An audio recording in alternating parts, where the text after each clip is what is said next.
For over 50 years, Rosebud Wood Products has been serving America's cabinetry needs.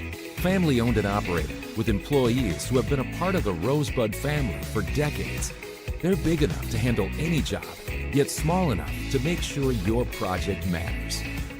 Quality doesn't cost. It pays. So pay the Rosebud Factory and Showroom a visit today.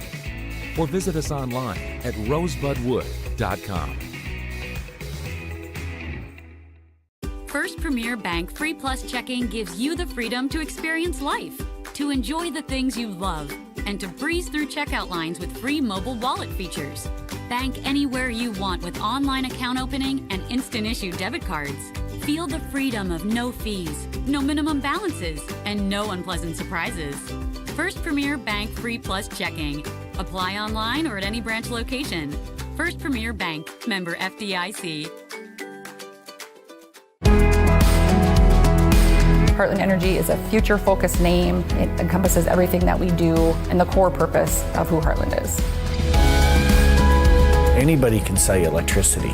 It's the way our people help our communities grow and therefore have a purpose to that energy. We're constantly looking for different ways to serve our customers the best that we possibly can. We're community-owned and we exist to serve our communities. Who is Dakota State University? We are dedicated, disciplined, determined. We are more than students, more than educators, more than alumni. We are Trojans.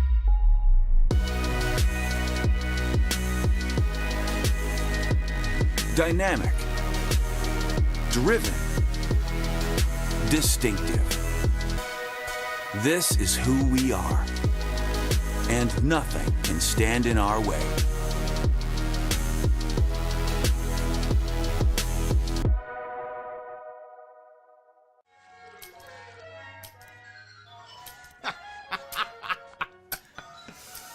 This your place? No. I live with my mom. Oh, okay. Hey, you hungry? No. I just had a bite. Do you want a corn dog or something like that? Mom! Corn dogs! I'm good. Mom! Corn dogs! You never know what she's doing in there. Mom! He really needs to get a place of his own.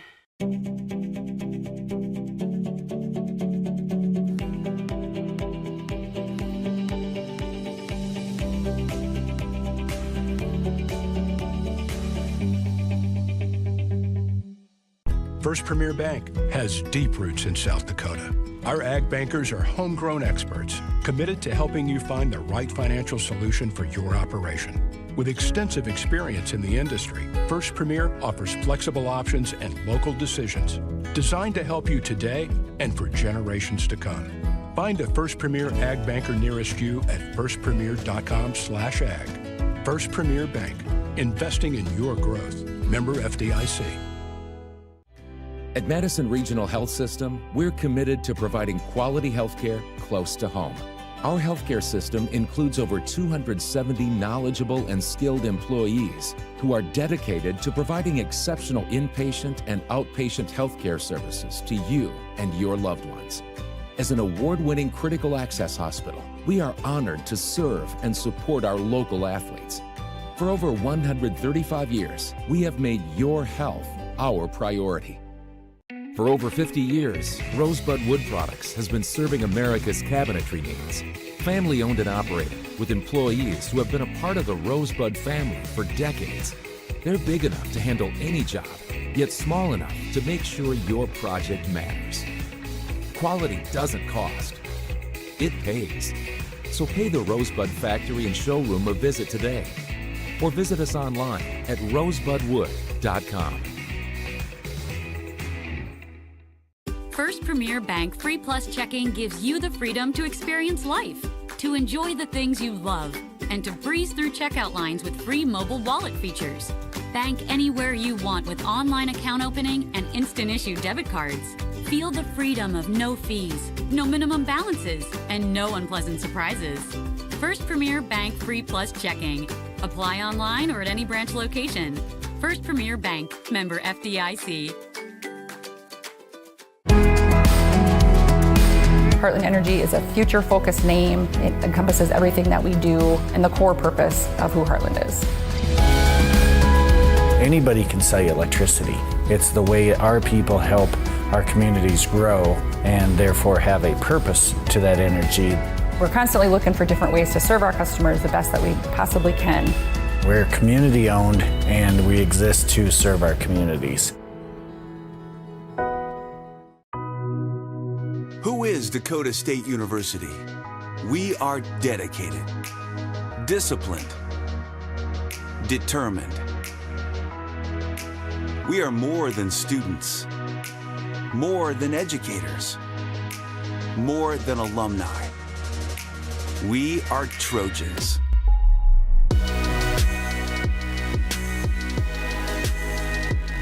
Dynamic, driven, distinctive.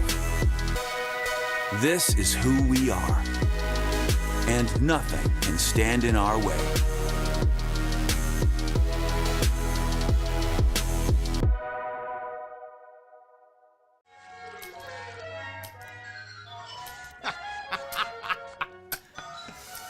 This your place? No. I live with my mom. Oh, okay. Hey, you hungry? No. I just had a bite. Do you want a corn dog or something like that? Mom! Corn dogs! I'm good. Mom! Corn dogs! You never know what she's doing in there. Mom! Trojan pregame show here on Jammin' Country FM 103. Joining me is the head coach of the Dakota State University Trojans, Josh Anderson. Coach, we have talked a lot about this new stadium and what it means, and now we can maybe move a little past that. Let's actually talk about the X's and O's of football. I've heard you say a few times this year that this team is ahead of where you've been in previous years, from the spring workouts and summer camps, that already going back to the spring, this team is ahead of where it had been. Why is that, and in what ways is this team ahead of where it has been in previous years? The number one reason is because of the coaching staff. Hands down, we were able to get a few more coaches hired, some graduate assistants. We've had some student volunteers, and then we had another full-time position coach come into play for us. And that has been the biggest influence in the production of our football program throughout the spring, the summer, and now currently the fall, because more competent, quality coaches on hand are able to get more instruction in a more detailed way to to basically more groups, smaller numbers in groups. And we've been able to improvise, implement, add, edit, change, all that stuff. Like, it's made a huge impact just by adding more coaches. And then on top of that, we're able to cover far more territory in the recruiting process, reach more student athletes, and then get more student athletes that fit our character into our program. And that was the biggest influence in the production of our football program this spring and summer. So, looking ahead to this year, I mean, obviously, let's start on the offensive side of the ball. Points were at a premium for you last year, but the good news is you got a quarterback who comes back with a good amount of time to the end of the last year, and hopefully I'm hoping a healthy Ortman, because man, he is dynamic on that side of the ball when he's healthy, isn't he? Tice Ortman is phenomenal. The last 2 years, he's probably had about a total of 3 games each year, and still made second team all conference. So played 3 games out of 10 and still made second team all conference. Shows the kind of talent that he has and the abilities, which is incredible. So we need to keep him healthy for the full season. And you're right, the points were far and few between last year, and a lot of that is because it was always a new team every week. We had to find out, first of all, who wasn't injured, who could actually play in the game. Even those that were injured, that were cleared to play, how well could they play? How productive could they be? And we were trying to implement things that, okay, what do you know? What can we run without wasting plays? and having guys either, block the wrong guy, go the wrong way, or run the wrong route, and then still try to be productive and not hurt our defense or put our team in a bad situation. And it was frustrating. It was hard for everybody, but it was just something we had to deal with. It was, no complaining, no finger pointing, no whining within the program. And so I was real proud of our team that way, because it was difficult on the coaching staff and the athletes last year each week. And that made it hard to even just get first downs at times. Talk a little bit about the defensive side. Who are some of the guys we should look to over there, and what do you kind of expect on that end of the football? I would say in the last few years, we could rattle off names of specific guys that are really going to stand out, and you'll see make big influence plays. And this year, I really feel good about the fact that I feel like it's the entire defense. I think our ones and twos on defense are very dynamic and very capable of making plays. So quite honestly, I'm interested in seeing if certain specific guys really kind of show up and stand out throughout the season, because it's like when the Miami Dolphins went 17-0, most people won't remember that, but they were called the no-name defense. It's kind of what I would reference the defense this year, just a bunch of really capable, really good, really hardworking athletes that probably won't stick out from game to game, but just do their job very well and are very productive on the defensive side of the ball. So some veterans I can rattle off: Jay Skogerbo at safety, Blake Duran at corner, Brooks Jansen on the defensive line. He's done a very good job. Chris Geepy at one of our outside linebackers, Colin Brueggemann, Gabe Chambliss, just Terrence Sir in the middle at linebacker. There's some really good athletes throughout the entire defense. So, like I said, I'm excited to see if we have anybody that sticks out, or it's just a whole total defensive production. Coming into this one, one of the things I love about your guys' schedule is starting the year, it's the Ag Bowl. It's, you get Dakota Wesleyan always in that first game. There's no wading into the shallow end of the pool. I mean, you guys dive off the deep end right away.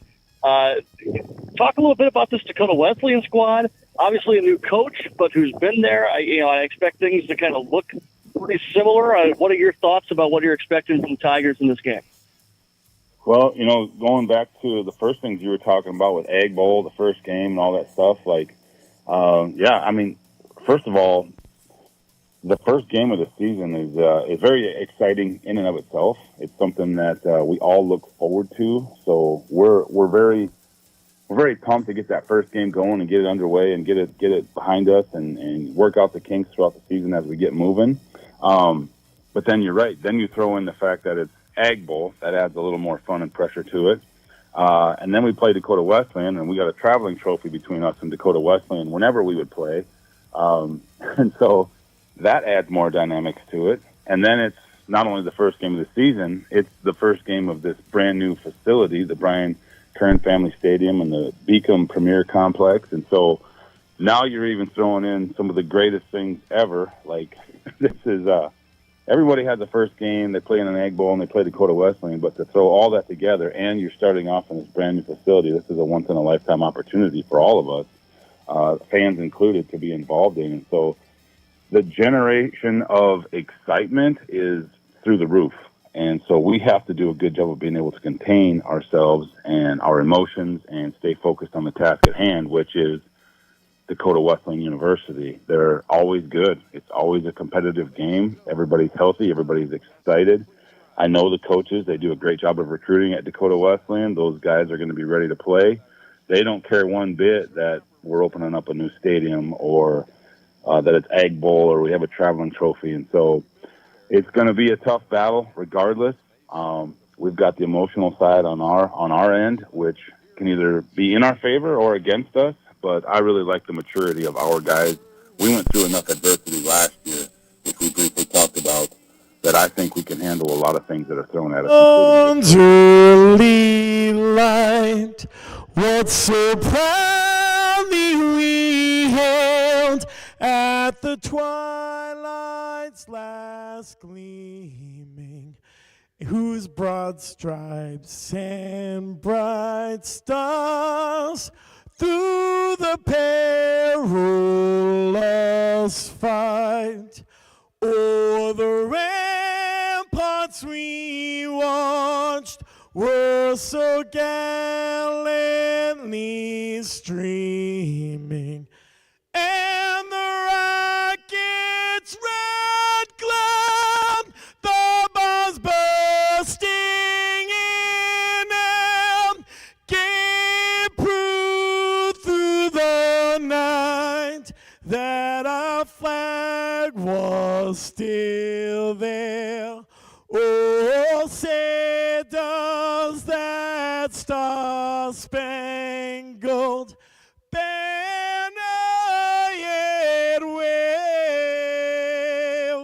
o'er the land of the free and the home of the brave.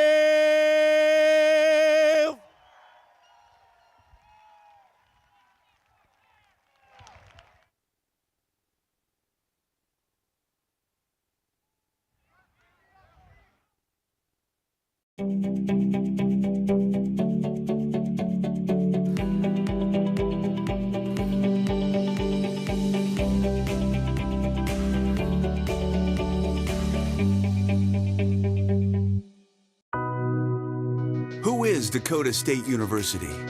We are dedicated. You're missing out. Get exclusive deals and earn reward points all from your Guard members, such as 100% tuition assistance at all South Dakota colleges and affordable health care.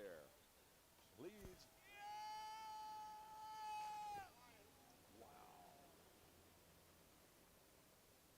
Everything is totally free.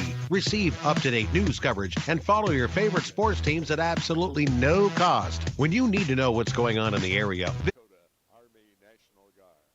Let's give a round of applause to the National Guard for the flyover.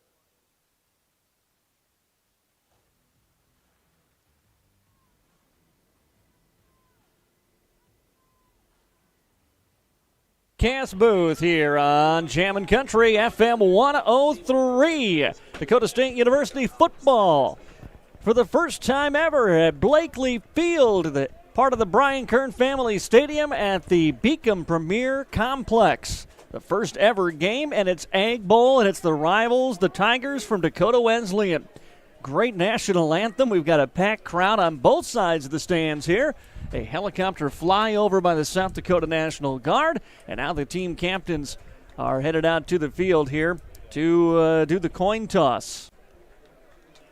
Sun setting just over the top. Our press box on the opposite side, the visitors' side of the field here from the home fans. So the sun just setting right now. Skies have been clearing. It could not be a better evening right now for footballs. The Schleichner family. Scott Schleichner and his family, the honorary captains for Egg Bowl, a family that has been farming and attending Dakota State University going way back to the General Beadle College days. Not even, General Beadle College, but also the General Beadle College, pardon me, but the State Normal School that was at that campus as well. So a long family history of attending the university here in Madison and farming throughout Lake County as well. So the Schleichner family, the great choice by everybody involved in Egg Bowl here to be the honorary team captains. So they have got their entire family out there right now. It looks like one of the youngsters is going to do the Dakota Wesleyan, you're the visitors on the scoreboard. You're going to call the toss. This side will be heads. That will be tails. What's your call? Tails is the call. Leah, it's your toss. The coin toss is up, and it is heads. Dakota State, you've won the toss. Defer your option to the second half. They will defer to the second half.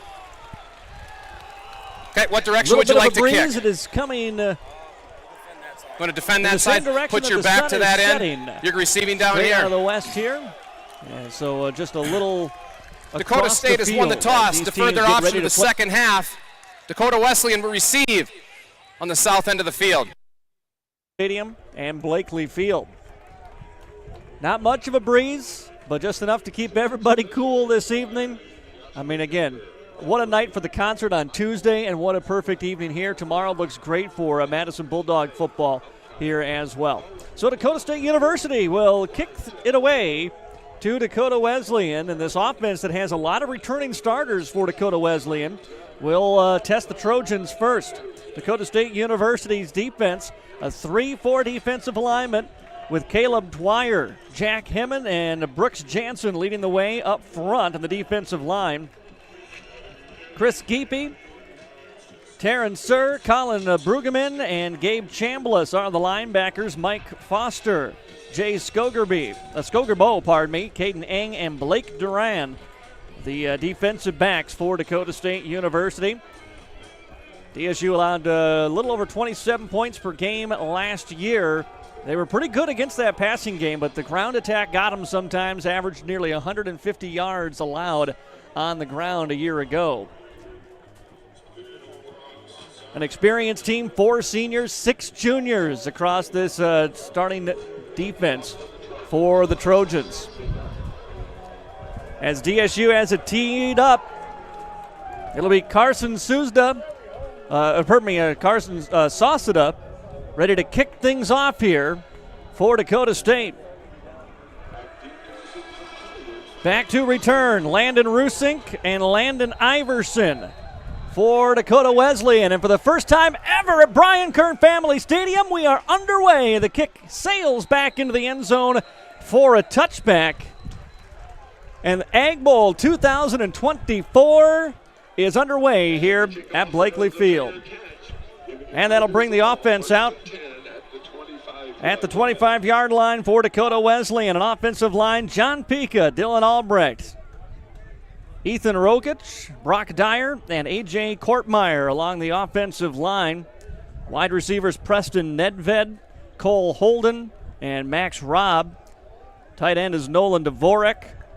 And Kobe Kaiser is the starting sophomore running back. Carter Robinson, the senior quarterback, out of the shotgun with Kaiser to his right. Sends a man in motion to the near side, hands it off up the middle, and hit at the line and dropped back for no gain. Hit by the defensive front. I think he ran into the sophomore nose tackle Hemman first.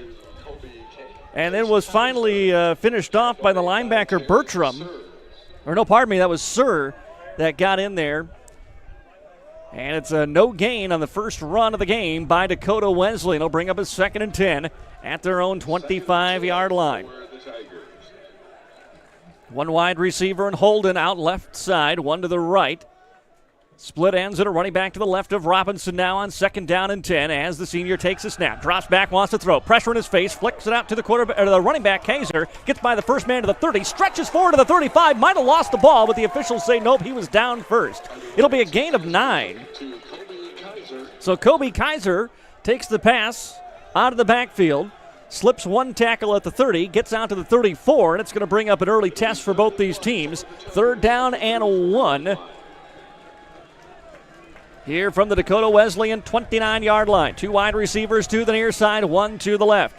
Kaiser remains the quarterback as Robinson out of the shotgun on 3rd and 1. Trojans show blitz.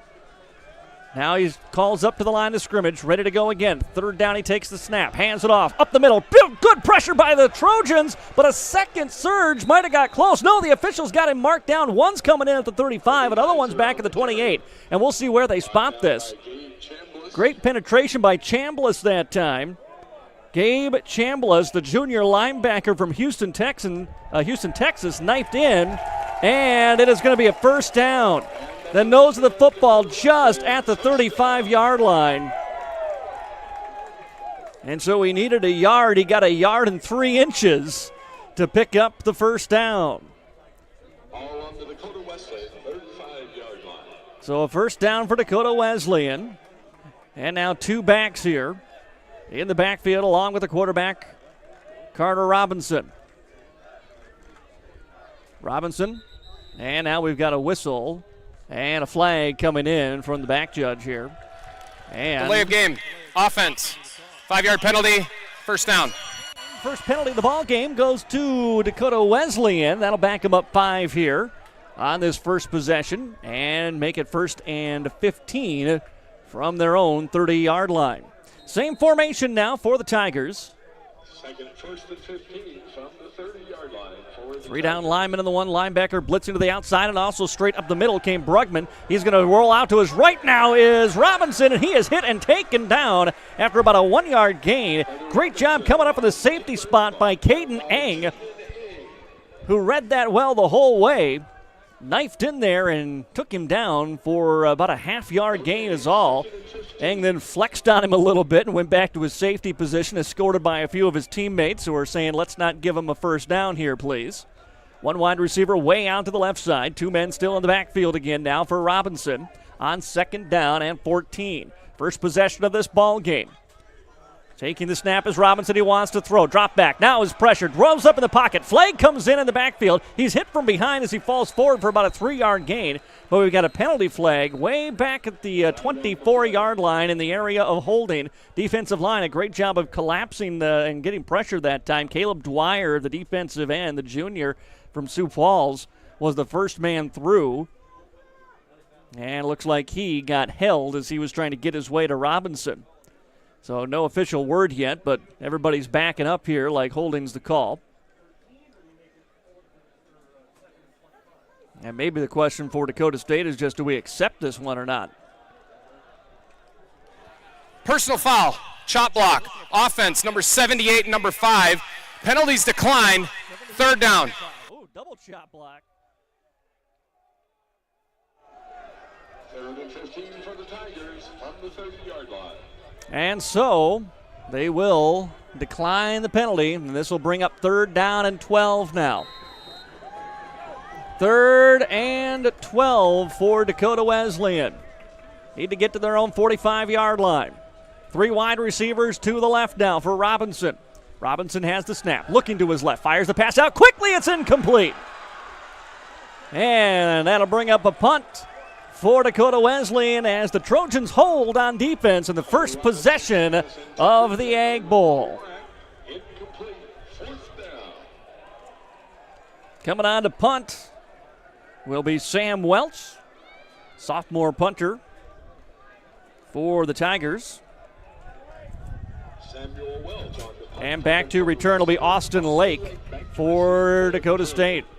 Late man running off the field here for the Trojans, and just off in the nick of time that time is, I believe that was Chris Geepy. Low snap, but he pulls it out, gets a wobbly kick, angling out to the near sideline, and nearly hit a Trojan. It might have hit a Trojan. Now nobody's getting near it. Finally, the Tigers are going to wait. They will pick it up. Boy, that was real close to hitting, I believe that was Myqueel Johnson. Nearly got him in the back. He did not see that football bouncing. So a disaster avoided that time by Dakota State. And the Trojans are going to take over. 1st and 10 at their own 24-yard line. And Trey Heddick, the sophomore quarterback, will lead this Dakota State University offense onto the field here. 1st and 10 after the punt. Heddick with a running back to either side of him now. Sends a man in motion. That's Grindy. Takes a snap. Here's the hand. Pass. And great deception. Fires a pass complete on the far sideline to Connors. Jaquan Connors, the sophomore wideout, hauls that one in, and it's an early 1st down for DSU. So Heddick and Connors strike right away to move the chains for Dakota State. 3 wide receivers set, 2 to the near side. Slot man is Austin Lake now. As directing traffic is Heddick. Tight end to his right and his left. Sends a man in motion now. That's Connors who just caught the ball. Now he'll hand it off to him. Connors looking to spin it outside. Tried to cut up to the 40 and is met. And taken down by the linebacker Jaden Walton, the senior out of Rapid City for Dakota Wesleyan. They got marked in a pretty good spot, across the 40 to the 41-yard line. And so that'll bring up a 2nd down and about 7 here for Dakota State. Two wide receivers to the near side. Connors lined up far to the right. It'll be Lake in motion from the left to the right side this time. Back to pass is Hedrick. Fires it over the middle. Dangerous pass. He was not on the same page as his receiver that time.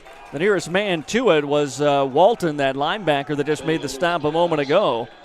Nearly an interception, and instead now it's going to be third down for Dakota State. 3rd down and 7 here for the Trojans.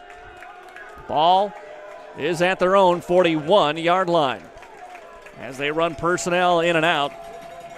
Gus Sanford Jr. off the field. Coming in is Austin Lake again. You got Lake and Connors to the left side. Running back Ortman in the backfield. Haven't called his name yet. Lake in motion. Heads off to the right. Hedrick takes a snap. Wants to go deep over the middle. Fires his pass. Has a man. Complete at the 50-yard line. 3rd down conversion for the Trojans. As the ball caught in by the tight end, it's the redshirt freshman A.J. Simonson who makes the reception, knows the football right at midfield. So the Trojans convert for their second first down and get a fresh set of downs here at midfield. Clock winding at about 9:40 to go in this opening quarter. First try for the Trojans of the Egg Bowl in the 2024 season. Hedrick fakes the handoff, drops deep, rolls around, got pressure, steps up in the pocket, now scrambling, throws the football. They're going to rule that a fumble. There's no whistle yet. Now a Trojan rifles in to grab it, and I think they're going to rule that an incomplete pass. There was no immediate whistle, and now we got two officials huddling up here to check on that call. I thought for a minute that Hedrick might be able to get out of that. They have not thrown a flag yet, so. Boos coming in from the Dakota Wesleyan fans right below us. Trey out of the shotgun again. 3 wide receivers to the left side. Fires a pass to Connors, trying to get by the first man. He cannot. He was wrapped up and taken down by the sophomore cornerback Mikey Hart. The sophomore from Elkhorn, Nebraska, read that one perfectly on a little bubble screen that time and was able to wrap up Connors as he runs off to the sideline. And the Trojans now face a 3rd down and 9. Nose of the football just at the 49-yard line and into Dakota Wesleyan territory for the first time today. 2 wide receivers to the right along with the tight end. Hedrick out of the shotgun, takes the snap. Lots of time, now pressured, rolls away, has Ortman, throws it up the middle of the field, and it is caught but out of bounds. Caught by Lake out of bounds in front of the Tigers sideline. And that'll bring up 4th down in a punting situation here for Dakota State University.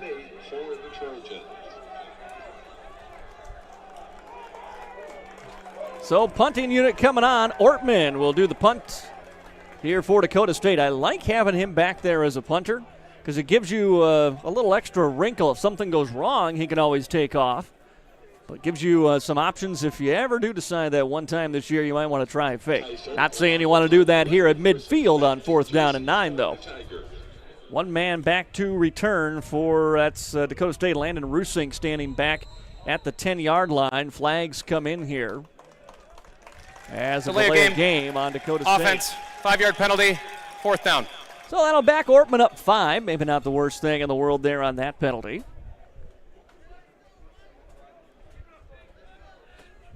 As the nerves for both these teams maybe settle down a little bit, everyone's had a series on offense and defense. And now we get into this game. Ortman takes a good head-high snap, steps up and he gets a high spiraling kick, drifting back towards the 10-yard line. And that's where Rusink will call and make a fair catch. Great kick right over to the corner of the sideline. Beautiful punt by Ortman to pin Dakota Wesleyan back at their own 10.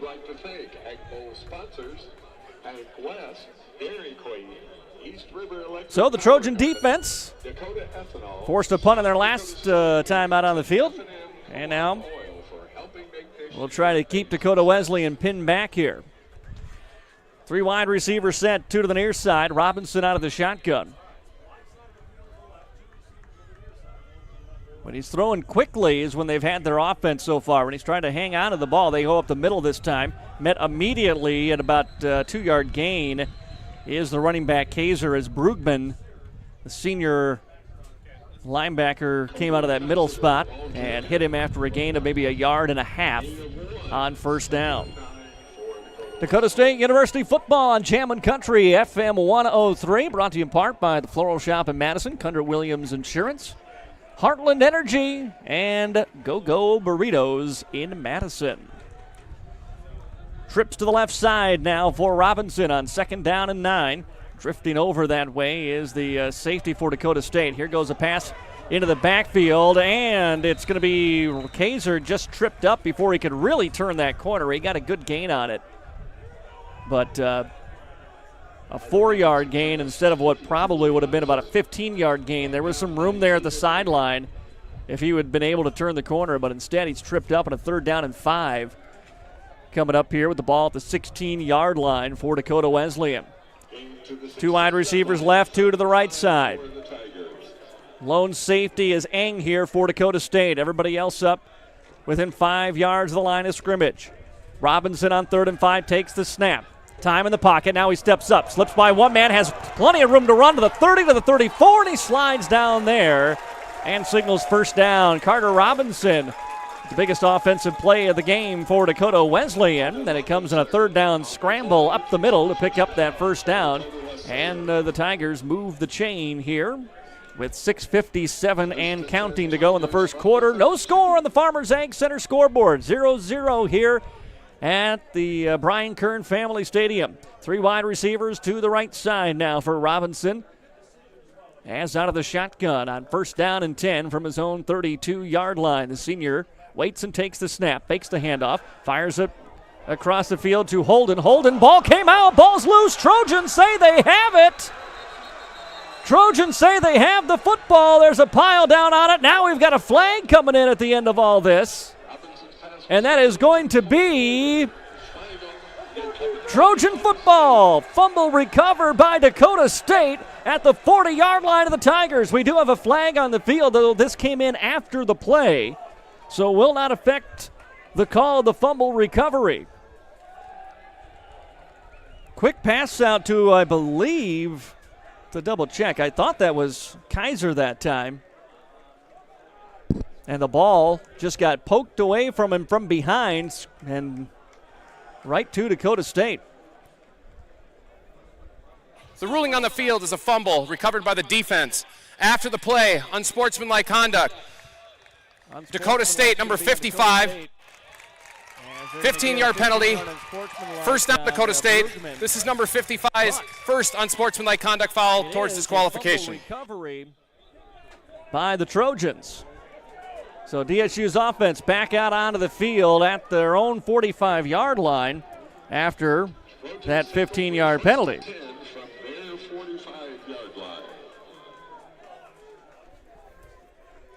So Trey Heddick now back out for the second offensive possession for Dakota State in this opening quarter. 6:30 to go here in the first.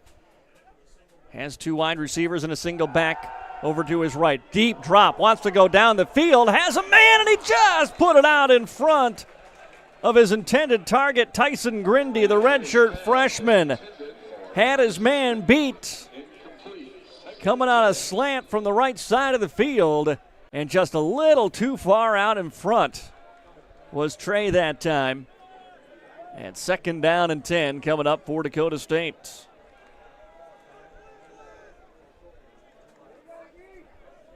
Two wide receivers right, 1 left. Tight end is Gus Sanford Jr., the junior to the left side. Now they bring Lake in motion. Hand it off to, it's going to be a keeper for the quarterback, and he's going to burst across the 50 to the 45 into Tiger territory to the 44-yard line. He's taken down there after a gain of about 12, and Heddick with a 12-yard run. I thought he handed that ball off to Ortman. Great job on the read option that time.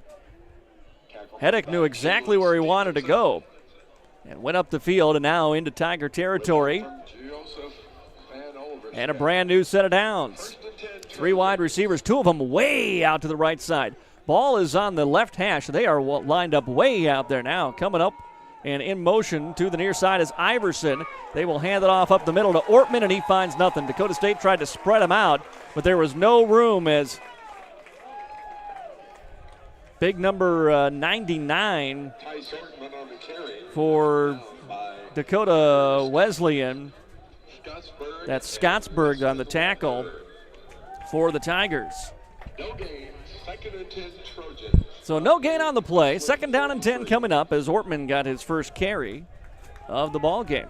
3 wide receiver set again here for Dakota State. Ortman with the running back to his right takes the snap, drops back, throws a little quick pass to his tight end Simonson, and he is taken down in the backfield. It'll be a 2-yard loss for AJ, the redshirt freshman playing against a team he might have grew up rooting for. He's out of Mitchell. He is taken down. They'll mark him. I thought he was going to be a yard short of that line of scrimmage. They mark him right there. So no gain on that pass. And it'll be 3rd and 10 here for Dakota State with the ball at the Tiger 43-yard line. No score in this opening quarter. 4 wide receivers for Heddick now. Sends a man in motion Lake from the right to the left. Looks that way on a deep drop. Now steps up in the pocket. Rolls out to his right side. He's going to try to tuck it in and run. Reaching for the pylon as he comes out of bounds. And that's going to be real close. I think they've got him marked just short. Looks like they've got him marked out of bounds just past the 35-yard line. He needed to gain the 33 for a first down, so it'll be an 8-yard run and 4th down upcoming for Dakota State. And they are going to send the kicking unit out here. So coming out is Carson Sauceda to attempt what would be a 52-yard field goal from the right hash. Sauceda, snap, down, kick, up, driving liner towards the pylon is through! A 52-yarder, Carson Sauceda.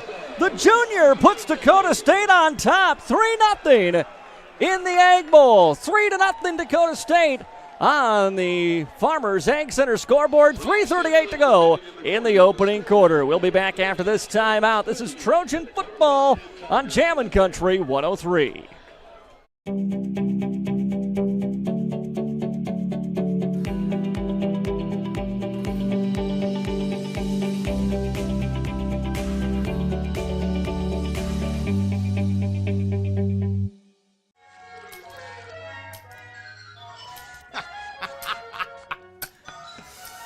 This your place? No. I live with my mom. Oh, okay. Hey, you hungry? No. I just had a bite. Do you want a corn dog or something like that? Mom! Corn dog! That 52-yard field goal comes back out to kick this one away. What a kick that time by Carson to put Dakota State University on top. So the first points ever at Brian Kern Family Stadium on a field goal from Carson Sauceda. And now he's got it teed up at the 35-yard line and is ready to kick it away. I got a little nervous on the scoreboard there for a minute. You always know there might be some kinks in a brand new field. They couldn't get the score to pop up the way it needed to. Sauceda with the low liner kick that's going to bounce to the 10. And it'll be picked up and returned here by Dakota Wesleyan. Hit at the 25 and falling forward to the 23-yard line is the returner Preston Nedved. And it'll be Dakota Wesleyan ball at the 31-yard line. So Trojans, with the field goal, take the early lead. 52-yard field goal that comes off the fumble recovery by Dakota State.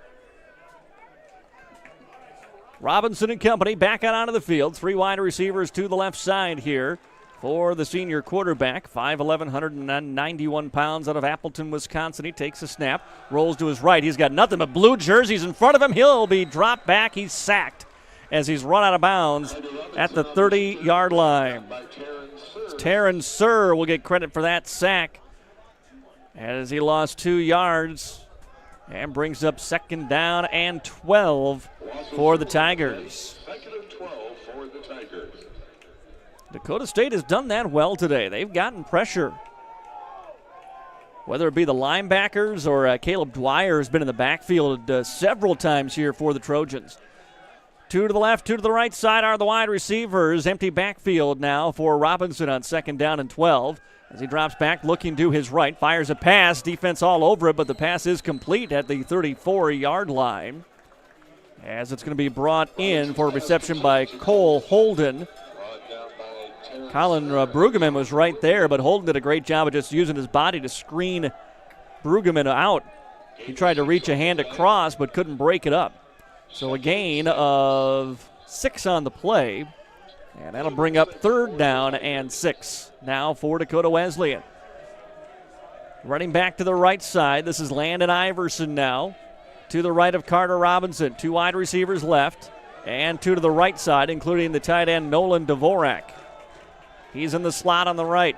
3 men down. Now here comes the blitz, straight up the middle. Dropping back, Robinson fires it over the middle. Ball is tipped and knocked away.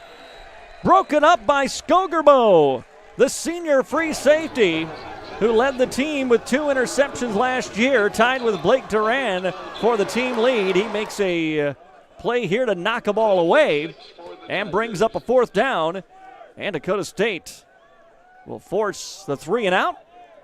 And the punter coming on, Sam Welch, to send another one away. Austin Lake back to return for the Trojans. Lake stands at his own 34-yard line and awaits this punt. Welch takes a good snap, gets a high spiraling punt. Lake backs up, calls for a fair catch, and makes it at the 25-yard line. And that's where the Trojans offense will come back out onto the field. Trojans, not a lot offensively in terms of yards in this one, but helped out with the field position on that last drive, able to put points up on the board. 47 yards for Dakota State so far, 24 of those through the air, 23 on the ground. Most of that, 23 yards, coming from the quarterback, Trey Heddick.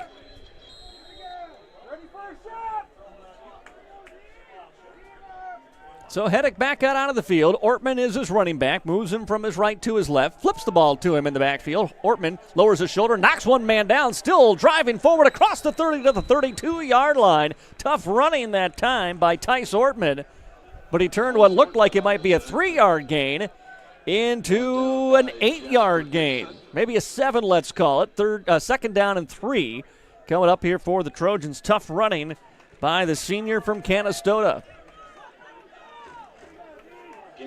He stays in the backfield to the right side of Heddick now.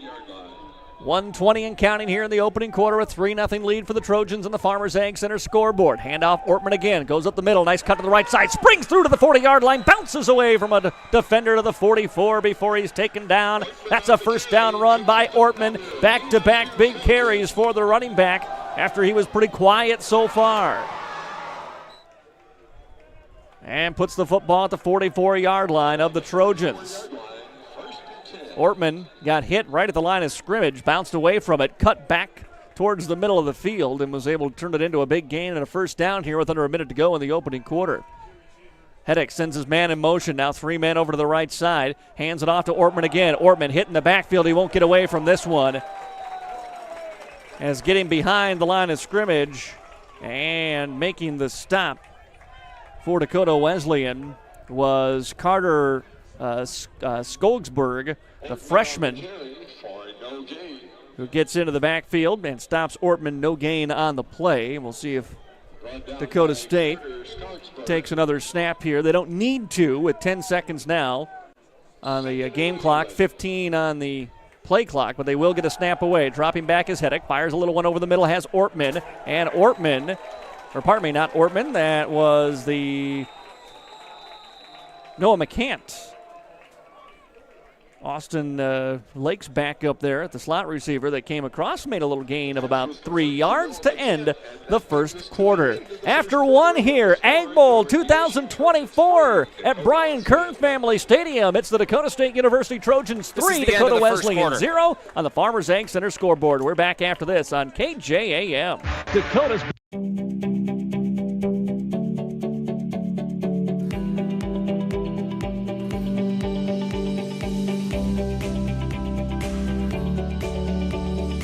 at 6 p.m. on Blankley.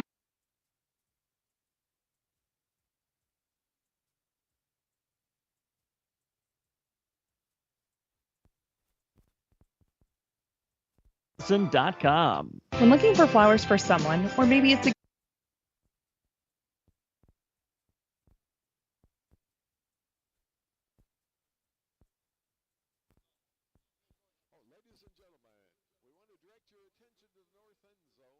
I want to thank you to all of our Ag Bowl sponsors for your amazing support in maintaining this annual event and making it a success. Give them a round of applause.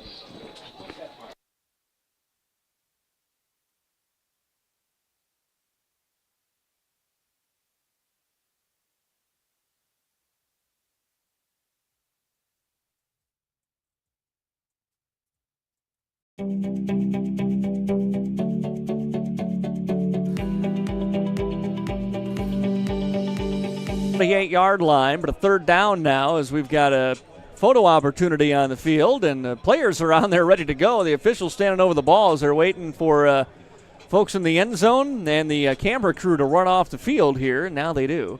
Sun just starting to set behind the stadium. Press box here on the visitors' side as we then look out over the stadium, the home side on the opposite end of the field here, and that sun just starting to set down there now. Lights coming on here for this first ever football game on this field. Third down coming up for Dakota State. They've got a 3rd down and 6, ball at their own 48-yard line.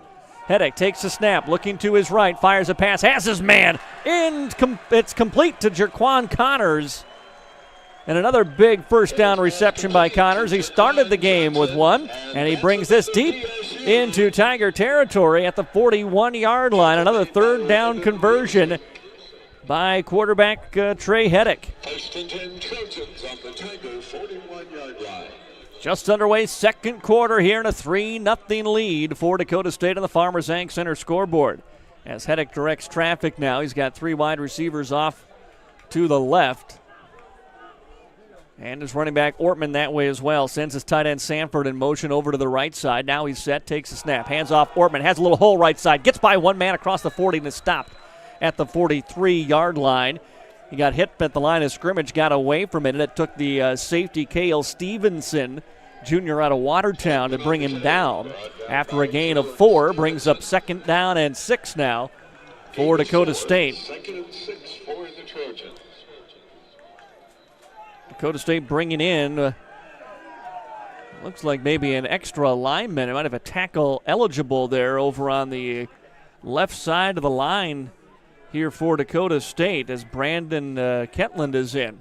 Takes the snap, handoff goes to Ortman up the middle, upended as he gets to the 45 and kind of jumps over to the 47-yard line as he somersaults through the line of scrimmage. A gain of about 3 will bring up 3rd down here for Dakota State. They've been able to convert on a number of 3rd downs here in this ball game early. One wide receiver to the left side, that's Connors. To the right is Grindy. Ortman in the backfield along with Hedrick. Takes a snap, fires his pass, fires to Connors. Oh, it hit him right in the hands and he dropped it. Might have got screened a little bit by a white jersey as that one was nearly knocked away by Stevenson, who was up to support and run coverage. He got his hands up. The ball almost went like through Stevenson's hands and then bounced right off the hands of Connors and fell incomplete. And 4th down coming up, and instead of seeing kicker Sauceda, we are going to see Hedrick and the offense stay on the field here on 4th down. Hedrick with 2 wide receivers left. Tight end to his right side. He's going that way. It's going to be a QB keeper. Runs forward to the 30, still pushing his feet across it. He should have enough for the first down. Football got to the 30-yard line. He needed 2. He got 3. And it's a first down conversion on 4th down for Dakota State. Pulling left guard Joseph Taylor, got out in front of the quarterback Hedrick. Trey just put his hand right on his back and pushed his offensive lineman forward and just fell across with him for the first down conversion.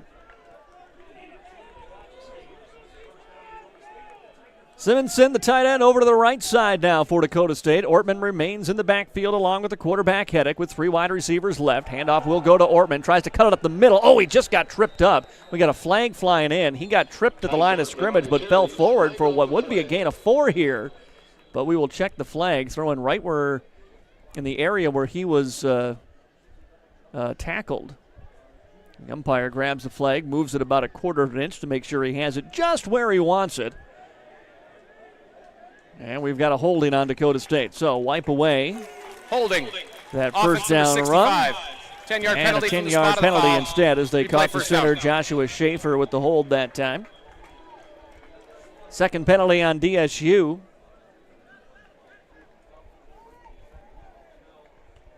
And this will back him up now. And bring up a first down and 20. Actually, looks like first and maybe 19 here. Empty backfield. Hedrick takes a snap. Rolls out to his left. He's got room as he rolls. Now he tries to cut it upfield, and he's not going to get much as he is wrapped up and taken down by Carter Skogsberg, who's been active here early, the defensive lineman for Dakota Wesleyan. Maybe a yard as Hedrick tried to keep it on the scramble that time. It'll bring up second down and 18 here for Dakota State. With the ball at their own 38-yard line, or pardon me, at the Tiger 38-yard line. They need to get all the way to the Tiger 20 for a first down. 11:30 and counting here in the second quarter. It's a 3-0 Trojan leads. Second down and 18 as Hedrick hands it off to Iverson across the 35, and then he is stopped and pushed backwards. Forward momentum got him to about the 34-yard line on the run. Preston Iverson, the sophomore, with the carry. Gets one play and then comes back to the sideline here. Got maybe 4 yards on that run. Brings up 3rd and 14 now for Dakota State. If nothing else, might have got enough to try another long field goal. They can go past here as long as they don't get a sack. Even an incompletion, you can try another long field goal. 3 wide receivers to the right side now for Hedrick. It's 3rd down and long, 3rd and 14 as he drops back. Now, through pressure, fires a pass up for grabs, floating in the air. We're going to have a pass interference penalty. Yep, that ball hanging in the air. Defenders collided. It was a 3-on-1. Pass was intended for Grindy. As he went up, he got hit by 2 different Dakota Wesleyan players. And this should be defensive pass interference. So the ball incomplete at the 15-yard line. That's where the flag is. They're trying to say it was tipped. And the officials may be talking about just that right now. Was the ball tipped or was he just hit as he threw? They're leaving the flag. And here comes Pass the call. interference. Defense number 5. 15-yard penalty from the previous spot. Automatic first down. And so give them 15 yards. And that's going to be a first down for Dakota State. And for the first time today, it moves the Trojans into the Case IH red zone. Brought to you by Lake County International. Find reliable Case IH equipment for your farming operation in the Case IH red zone at Lake County International, your Case IH dealer in Madison. First down and 10 for Dakota State at the Tiger 19-yard line. Trojans lead at 3-0 here in the Ag Bowl. 3 wide receivers bunched to the right side. Ortman is the running back. Hedrick takes a snap, looks to his right, fires a pass out complete at the 20-yard line, falling forward to the 16-yard line. Is going to be the receiver. I thought that was Connors, but check that for a moment. That was actually completed to Michael Johnson. Dylan Langrock. There we go. There's 3 number 10s, so I got to make sure I get the right number 10 out there for Dakota State. So it's Langrock that makes the catch. Brings up second down and 7 here for Dakota State. Hedrick back to throw again, looking to his left. Now rolling that way, backpedaling, lost this one out of bounds as he threw it away. And 3rd and 7 coming up now for Dakota State.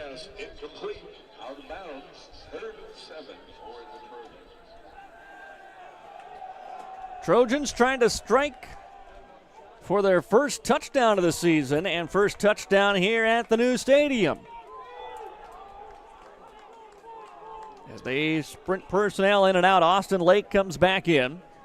He'll be on the right side along with Connors. They've been the two primary targets so far for the sophomore quarterback, Trey Heddick. Ortman to his right. Tight end Simonson to his left. Lake comes in motion to the left side. Heddick takes the snap, looking left, looking over the middle. Now he rolls, directing traffic, fires into the end zone, incomplete. Just a little bit out in front of his intended target, Grindley, I should say, pardon me, Grindy. And so that one incomplete, and that will bring Sauceda back out for a much shorter field goal than the 52-yarder that he nailed earlier. This will be from 33 yards. Right-footed kicker lines up. Hold down, kick is up, might have got blocked, sails away to the left side, no good. That one came out of there kind of funny, and I think that got tipped at the line of scrimmage. And so all that comes to no gain for Dakota State. Their lead remains 3-0 here on the Farmers Hank Center scoreboard with 9:29 to go in the second quarter. A long offensive drive aided by a defensive pass interference penalty, but it's going to end on a missed field goal. And the Tigers are going to take over on offense here, trying to get something going. This experienced team, I think they had their top three leading receivers all back, but they just have not been able to get much going so far on offense. Carter Robinson and company will try to snap that now. 1st and 10 at their own 20-yard line. Two wide receivers left and one to the right for Robinson, who takes a snap, looking to his right, fires his pass, has a man complete into the hands of Max Rabe, the junior from Yankton. Picks it up at the 25, falls forward to the 26-yard line, and a gain of 6 yards, but there is a penalty flag back near the line of scrimmage and in the neighborhood of what could potentially be holding. Yep, we are going back. Officials still talking here, but everybody moving backwards. Player downfield. Offense number 82. 5-yard penalty from the previous spot. Replay for down. It was the tight end, Nolan Dvorak, so something had to be goofy with how they were lined up. If your tight end is ineligible downfield, something was not right in that formation. 3 wideouts again after a 5-yard penalty. He'll bring up 1st down and 15 here for the Tigers. Ball at their own 15-yard line. Handoff is going up the middle. Nice cut by Kaiser. And he picks up the penalty yardage and a little bit more, and a gain of 7. Bursts across the 20 to the 22-yard line before he is sniped down by Jack Hemmen, the nose tackle. Sophomore, 6'2", 280 pounds from Elkton Lake Benton. And that'll bring up a 2nd down and 8 now for Dakota Wesleyan. From their 22-yard line. Deep back is Kaiser again. And now Dvorak moves over to the right side, the tight end. Takes a snap, handoff up the middle, and Kaiser is brought down after he tiptoes around a couple of Trojan defenders. He's pulled down by Brueggemann. And that'll bring up 3rd down here for the Tigers.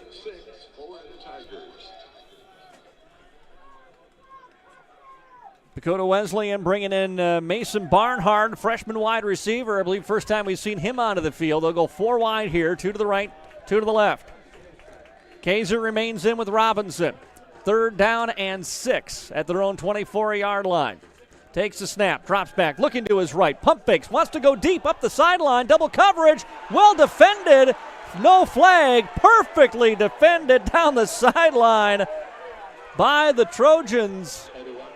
That was pass intended for Medved and broken up by Blake Duran. Beautiful one-on-one coverage down the far sideline. And a 4th down and another punt coming up here from Welch. And Lake back standing at his own 40-yard line to return. Sun setting behind Kern Family Stadium here.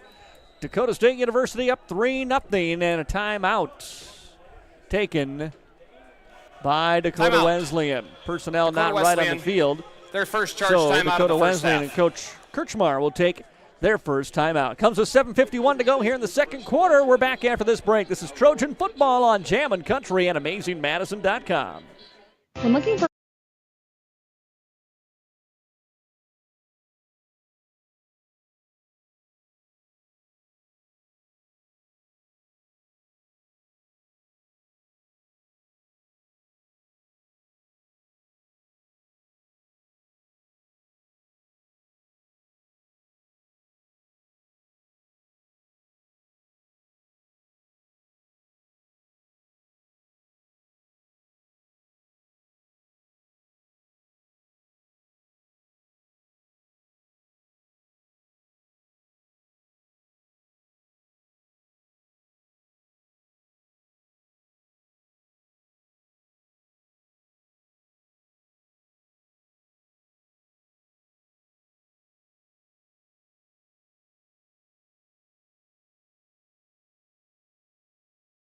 Welch back to send it away. Lake back to return for Dakota State. And the punt is a high spiral. Lake signals fair catch. And amongst a crowd of white jerseys makes the fair catch.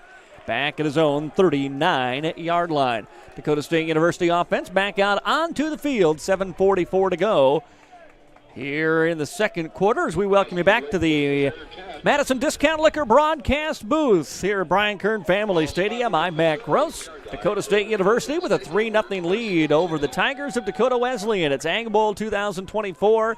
It's the kickoff game of this new facility, Blankley Field at Kern Family Stadium, part of the Beacon Premier Complex.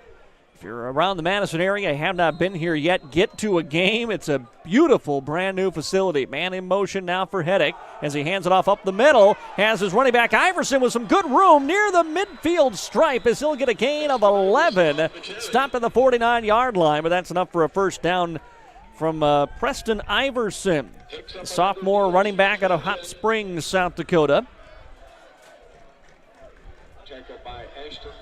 who picks up 11 on the first play of the drive. 7:18 and counting here in the second quarter. Dakota State looks a little confused on the play now. Heddick trying to get everyone set. Lake looking around. Now he's got the play. He's in the slot on the left side. Coming in motion is Connors. Connors, fake handoff to him. Dropping back. They'll fire it up the sideline. Oh, pass a little behind Lake. If you throw that out in front of Austin, he's got 6. The pass was behind him. He had to stop, turn around, and just couldn't corral that.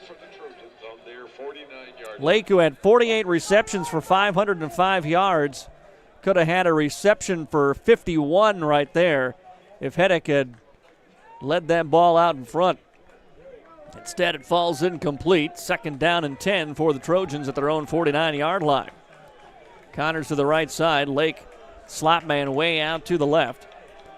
Heddick with running back Iverson to his left. Takes a low snap, fakes the handoff, fires a pass quickly to Connors. Connors has a first down across the 40 to the 38-yard line of the Tigers. It's a gain of 12, and that Heddick to Connors connection continuing here in this first half.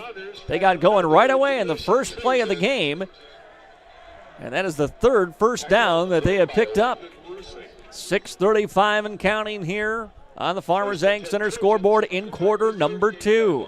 Trojans driving 1st and 10 at the Tiger 38-yard line. Trying to be the first team to get into the end zone. Heddick sends Lake in motion, takes a snap, fakes the handoff. Heddick will keep it himself, cuts to his left once, now twice. Gets across the 35-yard line to the 34 before he is tripped up and taken down. That's a gain of about 4 on the first down run, as he was taken down by Jaden Walton, the senior middle linebacker from Rapid City, who has been active in this ball game. 2nd down and 6 after that 4-yard run by the quarterback. He's looking left quickly this time, gets it out to Connors on a little bubble screen, breaks a tackle of the 25 to the 20, now down to the 15-yard line before he's taken down.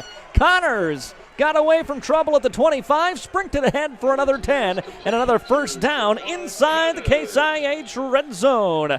One equipment that's both powerful and efficient. It's available only in red at your Case IH dealer, Lake County International in Madison.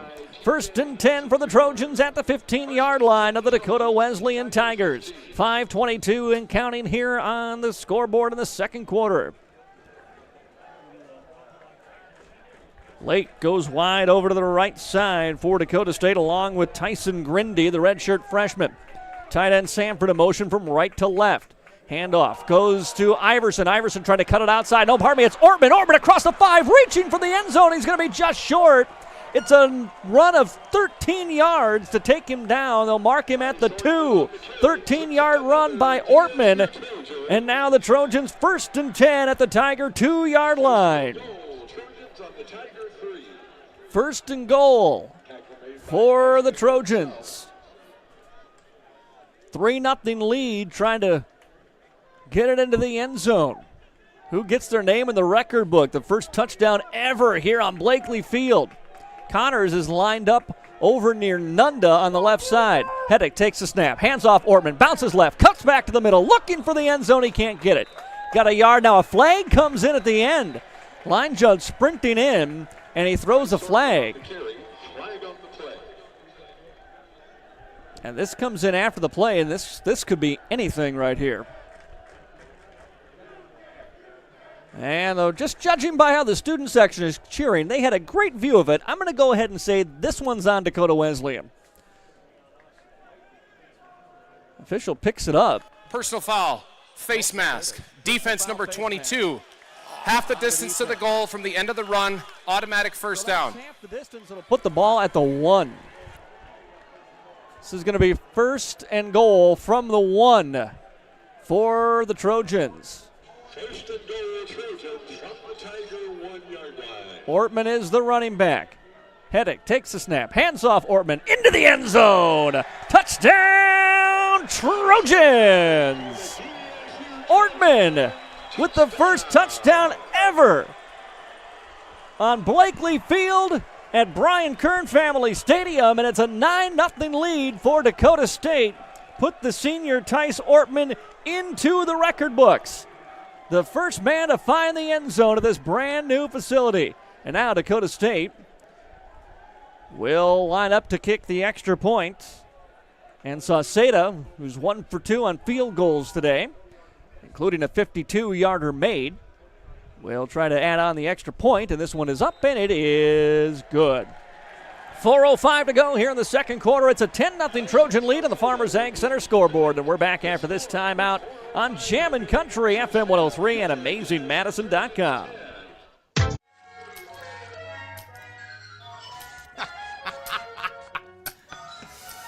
This your place? No. I live with my mom. Oh, okay. Hey, you hungry? No. I just had a bite. Do you want a corn dog or something like that? Mom! Corn dogs! I'm good. Mom! Corn dogs! You never know what she's doing in there. Mom! He really needs to get a place of his own. For over 50 years, Rosebud Wood Products has been serving America's cabinetry needs.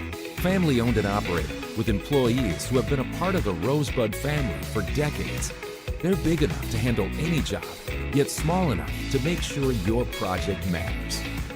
Quality doesn't cost. It pays. So pay the Rosebud Factory and Showroom a visit today. Or visit us online at rosebudwood.com.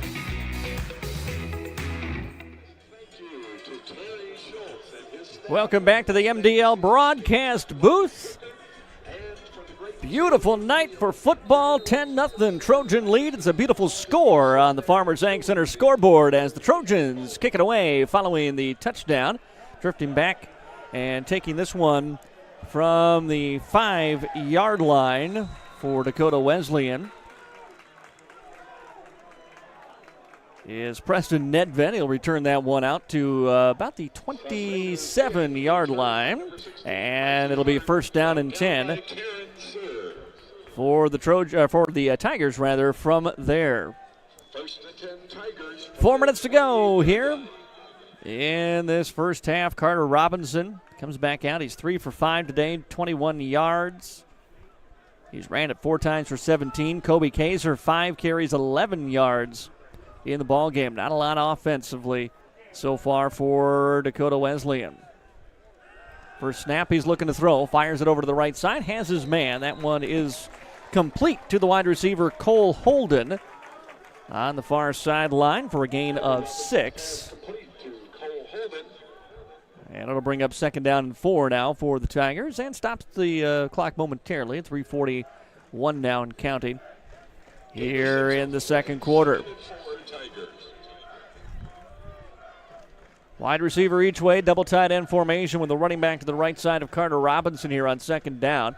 And he will hand it off to his running back, Kaiser. He is hit in the backfield and taken down into the backfield is Chris Geepy to make the tackle. He got in there first to slow him down and then might have been finished off in the end by Jensen. So no gain on the play. Brooks Jansen came in to finish it off after Greepy got in there to make the first hit.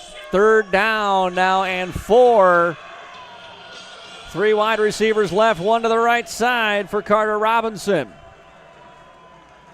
Robinson takes his snap, looking to his right, wants to go deep down the field. He's got one-on-one coverage and knocking the pass away again for Dakota State, but we got a flag down this time. Knocking it away was Devin Moses, but they've put a flag down for pass interference. Defense number 2, 15-yard penalty from the previous spot, automatic first down. On Devin Moses, one-on-one, maybe had a hand on the jersey that time as he reached up to knock it away.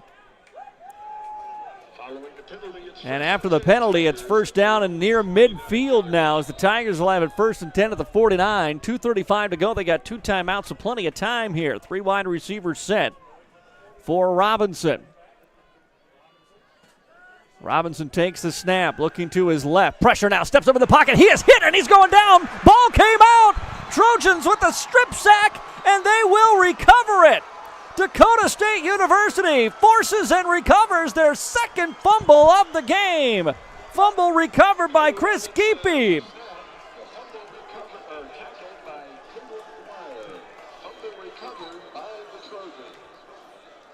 A strip sack for Dakota State. And this offense back on the field now with 2:29 to go. The defense forces their 2nd turnover. And now a chance to expand on a 10-0 lead. And remember, Dakota State won the toss. They'll get the football to start the 3rd quarter and could have a 3-score lead depending on how this final 2:29 goes in the first half. 2 wide receivers left, 1 to the far right side now for Dakota State quarterback Trey Heddick, who takes the snap, drops back and wants to throw. Looking over the middle, fires it deep down the middle, has Lake. Oh, and then Lake got clotheslined as he brought that one in and tried to bring it in, I should say, at the 22-yard line. He had it in his hands momentarily, ball knocked out. Thought he got hit around the face mask that time. Good to see him get up as he looked like he might have slammed his head down a little bit, but Austin gets up. And back to the huddle here for the Trojans. 2nd down and 10 after that incomplete pass. 3 wide receivers for Dakota State. Noah McCant is in the game for Lake now. He's the slot man on the right side. Heddick on 2nd down and 10. Ortman to his left, takes the snap, drops back, looking deep again, fires this one towards the end zone. Flag is down, pass is incomplete. The flag is back on the near sideline near the line of scrimmage. Pass in the end zone intended for Tyson Grindy is incomplete, and now we'll check the flag here and see who the penalty is on. It's been a problem for both teams actually here in this first half. Both teams have had some very inopportune penalties. Officials still talking it over. They have not really been super decisive with these penalties here. And it looks like it is on the Trojans. Ineligible receiver downfield, number 17 of the offense. Penalties decline, 3rd down. Bring up 3rd down and 10 now for Dakota State. 3rd and 10, ball at the Tiger 42-yard line. Trojans trying to take advantage of the fumble recovery. So far, 2 deep incomplete passes. And 3rd and 10. Can they find another Hedrick to Connors connection here? Connors is the wideout on the left side. Noah McCant to the right. Austin Lake back into the ball game as well with McCant to the right side. Connors wide out near to the left, along with the tight end and Sanford Jr. Taking the snap is Hedrick. Drops back, pressured, spins away from it. Still backing up, spins away again, wants to throw, does fire it downfield, and it's incomplete. Trojans were looking for a flag. They're not going to get one. That pass incomplete, and that'll bring up 4th down with 2:04 to go. So the Trojans took barely 20 seconds off the clock there. 3 incomplete passes. And now Ortman will come out to punt it away. Try to pin the Tigers back deep here. He's had 1 punt so far. Got it inside the 20 on his first attempt. Back to return for Dakota Wesleyan is Landon Rusink. Stands at his own 10-yard line. Ortman, the punter, takes a good snap and pooches this one out to the 10, right to Lake. He almost threw that right where he was standing, like he was just throwing a baseball pass. Lake didn't have to move, called a fair catch at the 10. Good punt by Ortman, and it'll be 1st and 10 for the Tigers at their own 10-yard line now with 1:58 to go here before halftime. And a reminder, in halftime, we'll have a look at scores or stats from this one. Take a look at some other college football scores from, well, really around the country tonight. And, of course, we've also got a couple of special things happening at halftime. An official dedication for this new field and facility here for Dakota State. And the drawing of the Win Big raffle to benefit the Interlakes Area United Way. We'll find out just how much money was raised for the United Way and who's coming away with that $35,000 Case IH tractor. That's all coming up during the halftime show here at Blankley Field. So Tigers coming back out on to the field. 2 timeouts in their pocket, and let's see how aggressive Coach Alex Kirchmar gets in the final 2 minutes of this first half. Trojans go with 2 safeties here, dropping them back a little deeper in Skogerbo and Eng. As we've seen deep passes up the right sideline attempted by Robinson, 1 incomplete and 1 got a pass interference penalty. That last one was single coverage there on the far sideline by Devin Moses. Robinson stands at his 5 out of the shotgun, takes a snap. He's looking Moses' way again, fires a pass, knocked away, incomplete. It was swatted down by, I believe, Duran. So pass incomplete, 2nd down and 10. Coming up here for Dakota State. That was Skogerbo, pardon me, with the breakup on that pass. 2nd down and 10.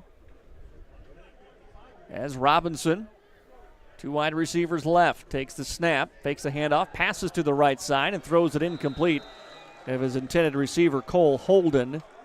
And so 2 very quick incompletes. And the Tigers in danger of doing exactly what the Trojans did, which is 3 very fast incomplete passes that take almost no time off the clock. Trojans, if they can force another incomplete or even burn a timeout, can get this ball back if they get the stop here, presumably with some decent field position. But first they need to stop at 3rd down and 10. Double tight end formation here for the senior quarterback, Carter Robinson. He takes the snap. He will hand it off up the middle. Big hole up the middle, closes quickly that time as Kaiser is brought down at the 13-yard line after that game.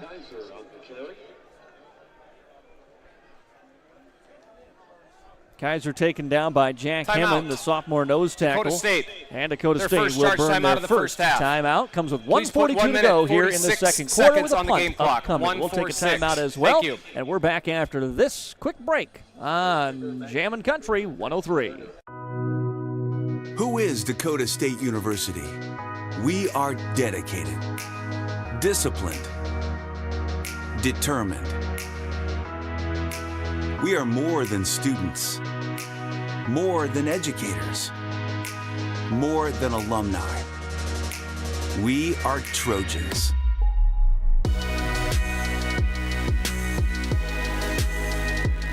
Dynamic, driven. Back here at the MDL broadcast booth, I'm Matt Gross. Dakota State University forces a 3-and-out by the Tigers at the Dakota Wesleyan 13-yard line, and so that is where they will punt it from. Dropping back into his own end zone to punt it away is Sam Welch, and Austin Lake stands near midfield ready to return it. A little bit of a wind behind Welch here as he takes the snap and gets a high punt away. Lake calls for a fair catch right at the 50-yard line. So the Trojans offense will take over. 1:41 to go here in the second quarter. 2 timeouts for Dakota State with the ball at midfield. A kicker who has hit a 52-yard field goal, but again, the wind is coming a little out of the west-northwest here today. And so maybe just a little bit into the Trojans, ever so slightly as they go towards the north end zone. 3 wide receivers to the right side for Trey Heddick. On first down and 10. He throws quickly, has his man complete to McCant. McCant spins up the field for an extra 2 yards after he made the catch at the Tiger 45. Gets to the 43-yard line. And second down and 3 coming up after a 7-yard pickup. Trojans will go quickly, no huddle here. 2 wide receivers to either side. Lake is slot to the left. McCant slot man to the right side. Keep an eye on Connors far to the left. They take the snap, looking Connors' way. Fires it to him. Has it complete on his knees. He made the catch at the 38-yard line, maybe 37-yard line. Good enough for a first down. Stops the clock briefly with 1:09 to go here as Connors pulled another one in. He's having a great first half. Now he runs all the way to the opposite sideline here as they wind the clock, 1:05 to go. Heddick takes his snap, looking to his right, comes back to the middle now, has McCant coming across the middle of the field, and he is upended and taken down in a big hit by Grayson Hansen, the junior out of Platte, who stopped him after a 3-yard gain. And second down and 7 now, 45 seconds and counting here. How long is Dakota State going to hang on to those 2 timeouts? Heddick gets them lined up. Under 40 seconds now as he takes the snap. He's looking left. He fires over the middle. Has Connors. Great catch with the traffic and a man on his shoulder. He made it inside the 25 to the 23-yard line. Another big catch by Jerquan Connors, and a timeout taken by the Trojans with 31 seconds to go here in the second quarter. DSU driving the Tiger territory. The first half. Here of the first half. They'll have the ball at the Tiger 23 when we come back after this quick break on Jammin' Country 103. First Premier Bank has deep roots in South Dakota. Our ag bankers are homegrown experts committed to helping you find the right financial solution for your operation. With extensive experience in the industry, First Premier offers flexible options and local decisions designed to help you today and for generations to come. Find a First Premier Ag Banker nearest you at firstpremier.com/ag. First Premier Bank, investing in your growth. Member FDIC. Who is Dakota State University? We are dedicated, disciplined, determined. We are more than students, more than educators, more than alumni. We are Trojans. Owned and operated Farmers Egg Center of Madison. The leaders. Back here following the timeout. Trojans first and 10. Heddick dropping back. He's looking for the end zone. Fires it up high and is knocked away out of the hands at the last second of his intended target. That was Ortman in the back corner of the end zone, and the pass falls incomplete. And it'll bring up second down and 10 with 25 seconds to go here in the first quarter. One timeout still for Dakota State. Hedrick takes a snap, looking towards Connors. Has his man at the 18-yard line, but he threw it short. No chance for Connors to get out of bounds, so the clock rolls. 15 seconds now as they come to the line of scrimmage. 3rd down and 6 after, or 4th down and 4 rather, after a 6-yard gain. 9 seconds, 8, 7, 6, 5, 4. They need to call the timeout, and they do. Well, they moved everybody around. Connors made the catch on the far sideline, the near sideline, and went all the way over to the far sideline, and he's banged Dakota up. State, their third and they're final going to timeout come of out, the training first staff half. will look at Please him. set the game Meanwhile, clock to 3 Dakota State seconds. has to take the timeout. It's going to be with about 3 seconds to go here. And coming out onto the field will be Carson Sauceda. So not the greatest of clock management there in this final 30 seconds of the ball game, but Dakota State, or 30 seconds the first half, I should say, but Dakota State does drive it deep into Tiger territory and is going to give Sauceda a good look at a field goal here to try to make it a 13-0 game. Is up on a knee now, and talking to the training staff is Connors, and he's going to get off and walk out under his own power. Looks like he's trying to shake off whatever was bugging him there, so hopefully he stays in the game because he has had a whale of a first half.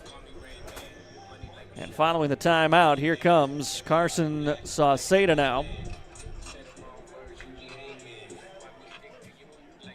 The holder is Langrock. Braxton Latcher is the snapper, I should say. This will be a 35-yard field goal attempt. He is 1 for 2. He hit from 52 on his first attempt of the game. Snap good. Hold is down. Kick is up, and it is good.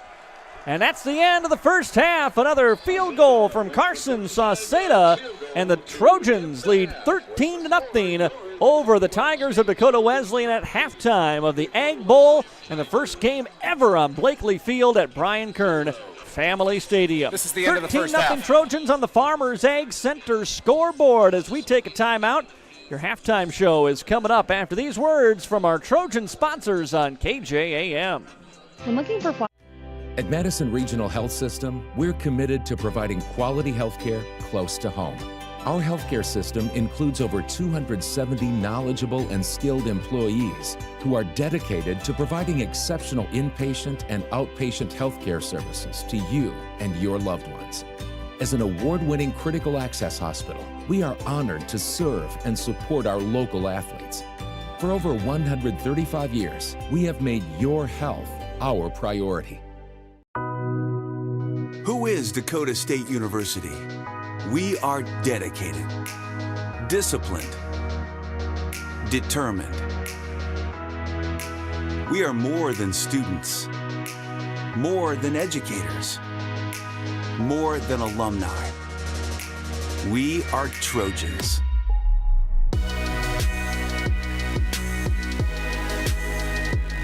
Dynamic, driven, distinctive. This is who we are, and nothing can Every stand. Thursday night, and buy 3 tacos, get 1 free every Friday night. There's options for everyone, so bring the family for a weeknight special at Go-Go Burritos in Madison.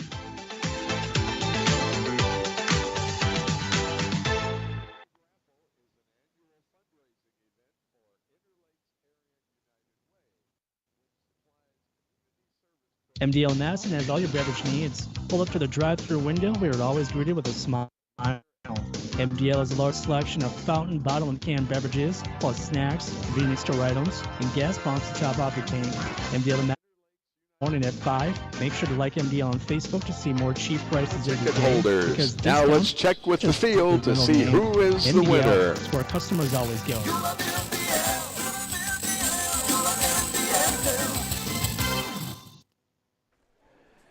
Welcome back to Blankley Field at halftime of this Ag Bowl 2024. Dakota State University with a 13-0 lead on top of the Tigers of Dakota Wesleyan. Well, Dakota State University offense struggled to get anything going last season. They've already scored more today than they averaged in a game last year. Only 10 points per game last season. They're out to a 13-0 lead here after the first half. United Way. As they get ready to draw for the Interlakes Area United Way tractor in the Win Big raffle. Bud Postma, the new athletic director here at Dakota State University, took over this summer after the retirement of Jeff.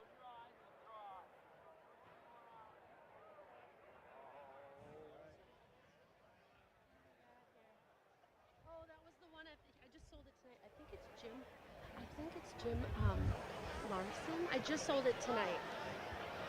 It looks like Jim Larson. There's no address. 605-270-1639. 1439 maybe. Ticket number 702. Looks like Jim Larson. They thought it was sold tonight.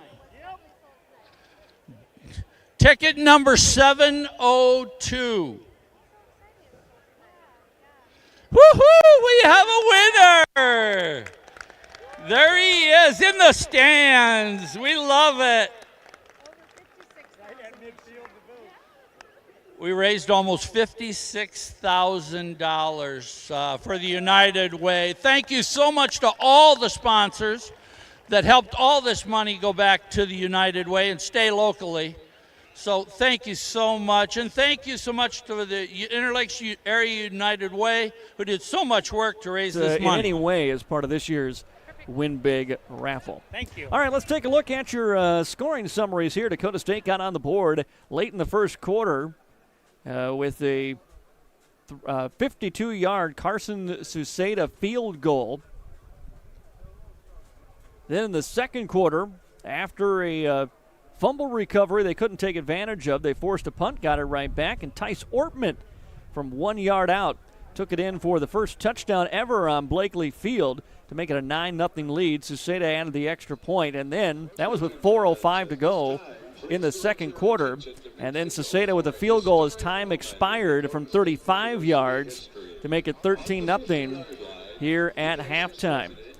Dakota State University with 15 first downs, just 3 for Dakota Wesleyan, and one of those Premier Complex, Brian Kern Family Stadium, and Blankley Field.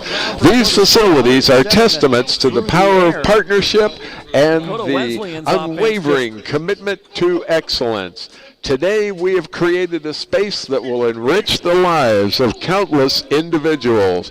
President Griffiths, when you're ready, let's celebrate this historic moment for all Trojans.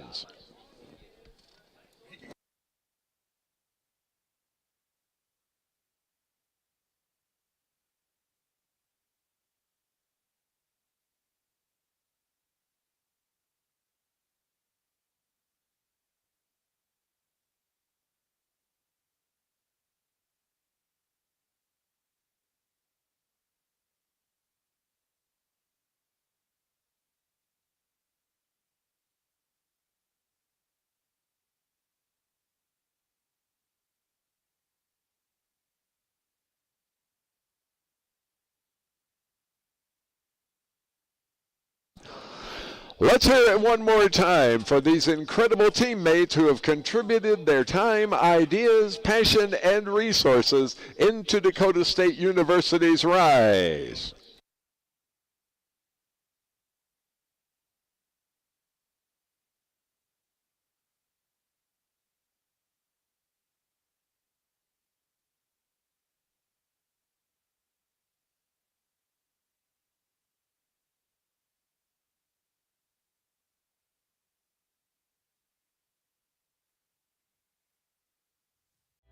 At Madison Regional Health System, we're committed to providing quality health care close to home. Our healthcare system includes over 270 knowledgeable and skilled employees who are dedicated to providing exceptional inpatient and outpatient healthcare services to you and your loved ones. As an award-winning critical access hospital, we are honored to serve and support our local athletes. For over 135 years, we have made your health our priority. Heartland Energy is a future-focused name. It encompasses everything that we do and the core purpose of who Heartland is.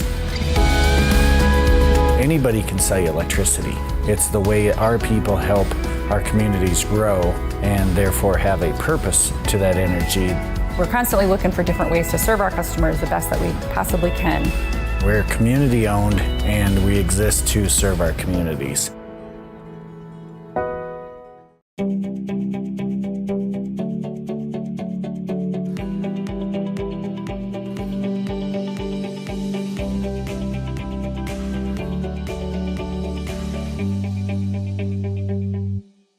For over 50 years, Rosebud Wood Products has been serving America's cabinetry needs. Family owned and operated, with employees who have been a part of the Rosebud family for decades. They're big enough to handle any job, yet small enough to make sure your project matters.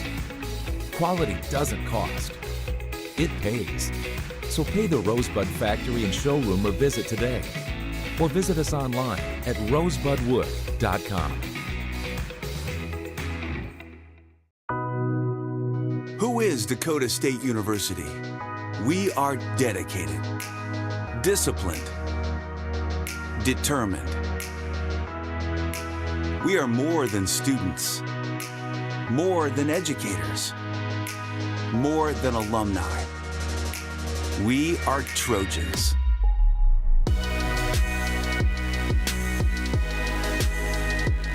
Dynamic, driven, distinctive. This is who we are, and nothing can stand in our way.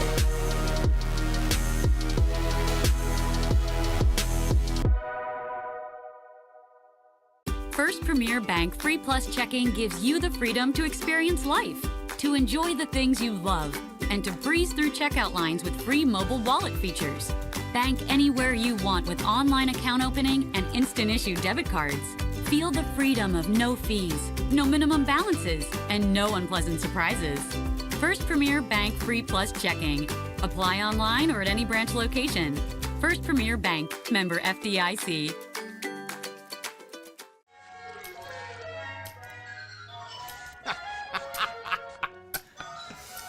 This your place? No, I live with my mom. Oh, okay. Hey, you hungry? No, I just had a bite. Do you want a corn dog or something like that? Mom! Corn dogs! I'm good. Mom! Corn dogs! You never know what she's doing in there. Mom! He really needs to get a place of his own. First Premier Bank has deep roots in South Dakota. Our ag bankers are homegrown experts committed to helping you find the right financial solution for your operation. With extensive experience in the industry, First Premier offers flexible options and local decisions designed to help you today and for generations to come. Find a First Premier ag banker nearest you at firstpremier.com/ag. First Premier Bank, investing in your growth. Member FDIC. At Madison Regional Health System, we're committed to providing quality health care close to home. Our healthcare system includes over 270 knowledgeable and skilled employees who are dedicated to providing exceptional inpatient and outpatient healthcare services to you and your loved ones. As an award-winning critical access hospital, we are honored to serve and support our local athletes. For over 135 years, we have made your health our priority. Heartland Energy is a future-focused name. It encompasses everything that we do and the core purpose of who Heartland is. Anybody can sell you electricity. It's the way our people help our communities grow and therefore have a purpose to that energy. We're constantly looking for different ways to serve our customers the best that we possibly can. We're community-owned and we exist to serve our communities.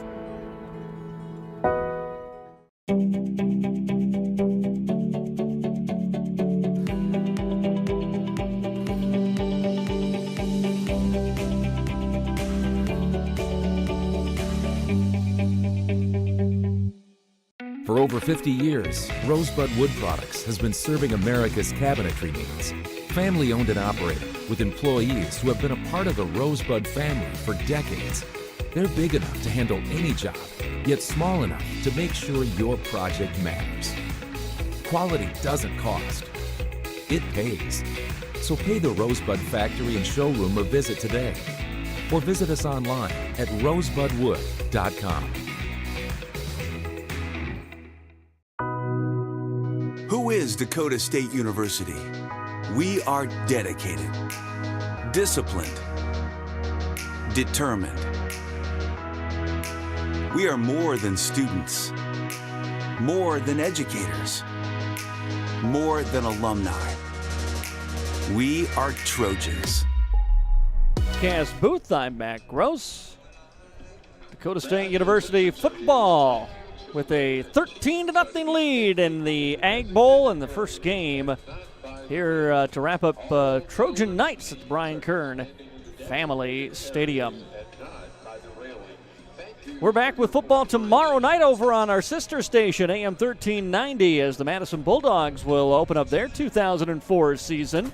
Madison hosting Belle-Fourche. The Broncs are going to make the long trip across the state to take on the Bulldogs.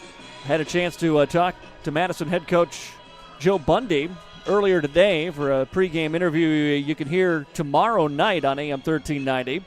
As we were trying to break down when the last time Madison played Belle-Fourche, we think it was back in 2018 when the Bulldogs were on their way to their third consecutive state championship at the time, and they made that long trip out there to take on the Broncs and ended that one at halftime, I think 51-0. Got a little quicker on the road. I don't think we've got a 50-point game on either side in store for us tomorrow night. It does start a little bit early, though, so any Bulldog fans out there listening who want to listen to the game, watch it online at AmazingMadison.com, or, hey, even better yet, show up to the field tomorrow night. It is a 6 o'clock start tomorrow evening. Also tomorrow night on Jammin' Country, we've got another 6 o'clock start right here on FM 103 tomorrow. It will be the Chester area Flyers taking on Castlewood tomorrow night, 6 p.m. Coach Dale Bartell had that game for you on Jammin' Country, FM 103. College football starting here for Dakota State, starting around the country today as well. North Carolina State and Western Carolina tied at 14, number 24 ranked team in the country. Got their hands full early in the third quarter of that one. Kansas has a 27-0 lead at halftime on Lindenwood, so a real tough test for Dan Youthy's Jayhawks in the first game of the year. Missouri Tigers up on Murray State, 28-0 right now. Number 12 Utah leads Southern Utah, 7-0. Rutgers picked up a 44-7 win over Howard earlier today. And my University of Minnesota Golden Gophers aren't losing yet, as they're 0-0 against North Carolina in their first game of the 2024 season. 13-0 our score here at halftime of Ag Bowl. We're going to take another timeout. We'll take a look at some other stats from this one as we get ready to send you to our third quarter kickoff. That's coming up after this timeout on KJAM.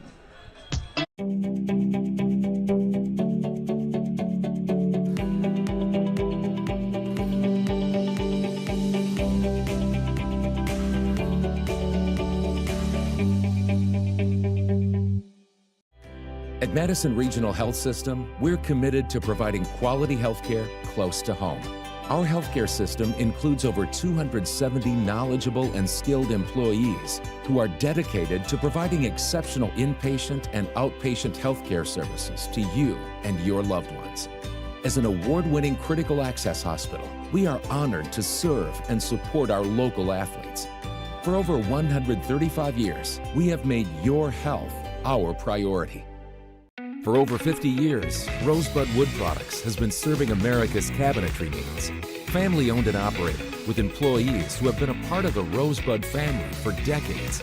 They're big enough to handle any job, yet small enough to make sure your project matters.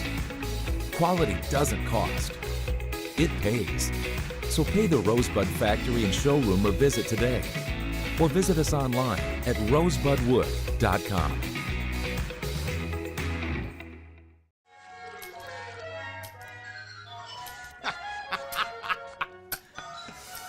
This your place? No. I live with my mom. Oh, okay. Hey, you hungry? No. I just had a bite. Do you want a corn dog or something like that? Mom! Corn dogs! I'm good. Mom! Corn dogs! You never know what she's doing in there. Mom! He really needs to get a place of his own. Heartland Energy is a future-focused name. It encompasses everything that we do and the core purpose of who Heartland is. Anybody can sell you electricity. It's the way our people help our communities grow and therefore have a purpose to that energy. We're constantly looking for different ways to serve our customers the best that we possibly can. We're community-owned and we exist to serve our communities. Who is Dakota State University? We are dedicated, disciplined, determined. We are more than students, more than educators, more than alumni. We are Trojans. Broadcast booth here on Jammin' Country FM 103. I'm Matt Gross as the Dakota State University Trojans back out onto the field along with Dakota Wesleyan, going through some warm-ups here before we get ready to go for the second half. And early good news is warming up with the team out there is Jerquan Connors after getting a little banged up there at the very end. It's good to see him come back out and warm up. Looks like he's ready to go. Here in this 2024 Ag Bowl, started back in 2016, the Ag Bowl. They took on Waldorf and got the first victory in that very first Ag Bowl. A number of times it has coincided here with taking on Dakota Wesleyan, and I just love that. You get the traveling Mayor's Cup between these teams. Ag Bowl for Dakota State, first game ever at the field. Trojans go on the road after this. And then before we know it, boy, they're going to be back home and getting ready for homecoming, which is a little hard to believe. It barely even feels like we should be playing football, quite honestly. In general, Dakota things State seem to have gone by a little quickly. I had a chance to just talk with Coach Anderson earlier today, about an hour before kickoff. He was saying the same thing. I said, "You ready?" And he goes, "I don't know how we got here. This happened real fast." But they'll take it. Dakota State will be on the road Saturday, September the 7th. They'll be at Nebraska Wesleyan. And then in just 2 short weeks, Saturday, September the 14th, it's homecoming, Trojan Day homecoming on the 14th at 4 p.m. We'll be right back here at Brian Kern Family Stadium on Jammin' Country FM 103 for that homecoming game. We'll also have the homecoming parade broadcast to start things off that morning at 10 o'clock. Make sure to catch that one. If you can't be here in person, we'll have the parade broadcast and live video stream for you at amazingmadison.com. And then the Trojan homecoming game against Jamestown at 4 p.m. Saturday, September the 14th. Rest of the schedule, the last year in the North Star Athletic Association for the Trojans. Rest of the schedule, they've got a road game at Valley City on September 21st, then an off week. They're back October the 5th at home against Mayville, and then another at home after that on the 12th of October against Dickinson State. On the road against Jamestown on the 19th, and then back here for the home field finale against Valley City State October the 26th. They end the season with 2 road games at Mayville and at Dickinson State in November to round out the regular season schedule for Dakota State University. Trojans a 13-0 lead here at halftime. An absolute packed house. Not only in the stands, they've got that Champions Club room that's over on the south end of the brand new stadium here. Folks in the stands, the suites are full. Over in that club area on the south side, you can stand outside in the railings or go back inside. All the suites that are full with TVs in them as well. And then plus there's some conference rooms that are available here. And then they're using it for this week, the large room behind the suites on the second floor of the stadium as kind of a gathering room. Seats about 100 in there with the tables they've got. But pretty soon they're moving the computers in. That's going to be the new home of Dakota State University's esports program, which I think in terms of numbers gets close to rivaling the football team in the terms of total students that participate. That esports program in a very short amount of time has just exploded here at Dakota State University. And they have been able to build a great facility for them as part of this Beacom Premier Complex that also has brand new weight room facilities, locker rooms, and then offices for the coaching staff, training facilities all here. And then one final note, if you're coming tomorrow, any Bulldog fans on the way tomorrow, concession stands, at least for Trojan games, are cashless. I suspect for the Bulldogs that might not be the case. But I don't know that for sure, so just be prepared on that end. We're going to take one final quick break. We'll come back, and the Trojans will receive the third quarter kickoff after this timeout. This is Trojan football on Jammin' Country FM 103. For over 50 years, Rosebud Wood Products has been serving America's cabinetry needs. Family-owned and operated, with employees who have been a part of the Rosebud family for decades. They're big enough to handle any job, yet small enough to make sure your project matters. Quality doesn't cost. It pays. So pay the Rosebud Factory and Showroom a visit today. Or visit us online at rosebudwood.com. Get away for Dakota Wesleyan to open up this third quarter is going to be Jackson Patrick. First time we've seen the sophomore out onto the field. He will send this one away to Dakota State. The Trojans have Johnson and Connors back to return. Standing back at their own 10-yard line. 13-0 Dakota State with the lead on the Farmers Ag Center scoreboard. And our third quarter is underway. High kick is angling out to the right. Backing up and taking this one near the 5-yard line is going to be Michael Johnson. Johnson then gets to the 20 and is spun down there, and that's where the Trojans will take over. First down and 10 for Trey Heddick. The sophomore, a very good first half, leading the offense here for Dakota State. First and 10, Trojans from the 22-yard line. First and 10 from their own 22. Lights are on here at the field. Beautiful, beautiful night. Even a little cool, too. It feels like a football evening here. Two receivers to the right. Handoff's going to go up the middle to Ortman. Ortman fouls past the 25 and then knocks over a defender as he gets near the 30-yard line. Just shy of that, he's down to the 29. That's going to be a gain of 7 on a first-down run by Ortman, who hasn't broken anything super flashy today. But, boy, if you don't get him wrapped up early, he gets a little momentum going. He just keeps kind of powering his way through white jerseys. So a 7-yard run brings up second down and 3. Man in motion is late to the near side. Handoff goes to Ortman. Ortman bouncing his way to the right. Now cuts back to the middle. Nothing there. He's going to get back to the line of scrimmage and be taken down. He kept looking for room, but found none of it. So Ortman taken down. No gain on the play. As wrapping him up was Skogsberg. And third down and 3 coming up.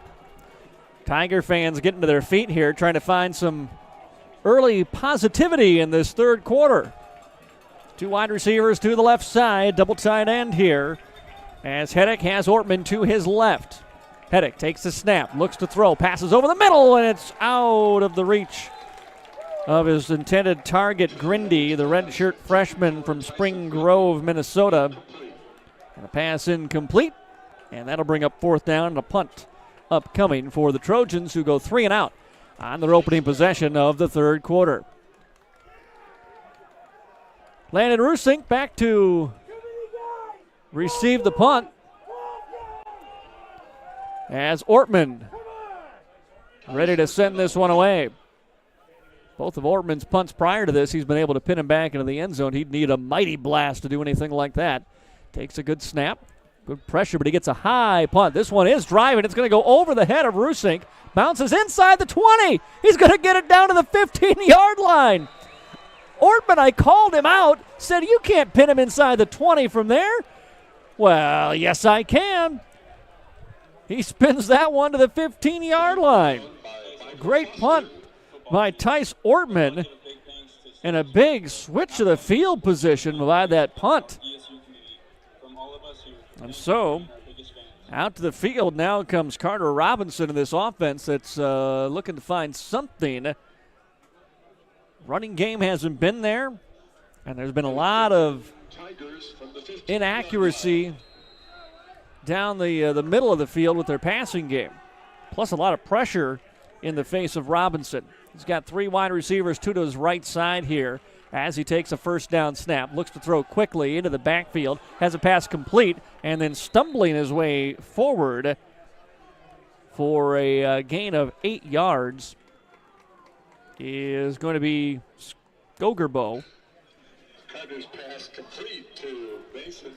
Pardon me, that's Mason Barnhart. Double sixes in there. Forgot about that. Both these teams have some doubles on their roster. So that's Mason Barnhart, sophomore wide receiver, that makes the catch and gets an 8-yard gain to bring up second down and 2 now.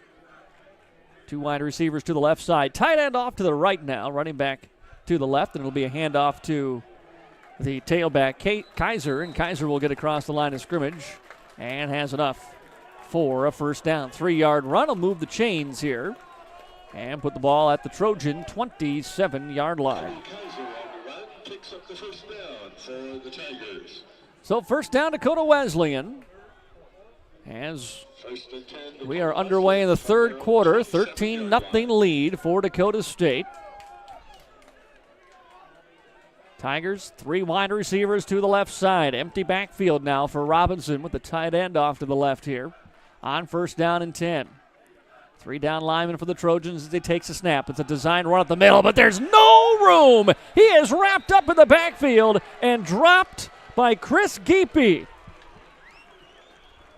Dropped him back for a loss of 4. The outside linebacker just shedded Kortmeyer, the right tackle, and was right there to greet the quarterback Robinson for the loss. So second down and 13 now after that first down loss.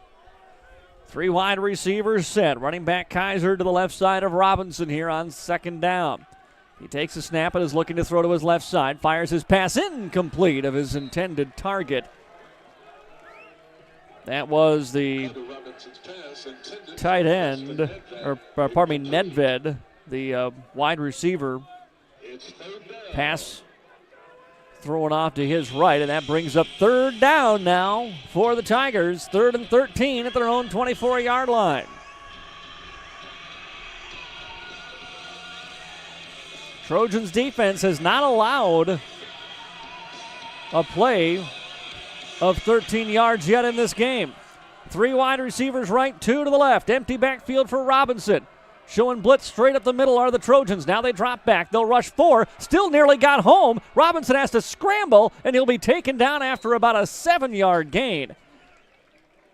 Trojans showed blitz. Everybody, all the linebackers with the exception of Geepy, dropped back. So it was just a 4-man rush, and they almost got home. They forced Robinson out of the pocket. He scrambles for a nice gain, but he comes up 5 yards short of a first down. And fourth down upcoming and another punt on the way for the Tigers. We'll send Lake back to return for Dakota State. Punt coming up from Welch again. 4 punts in the first half. He bobbles this one, and he's going to be taken down. He'll be dropped back inside the 25-yard line. Welch bobbled a low snap, and he is dropped. It's a turnover on downs. Welch took a hit, by the way, but he gets up. And the Trojans are going to have outstanding field position deep inside Tiger territory for their second possession of the third quarter.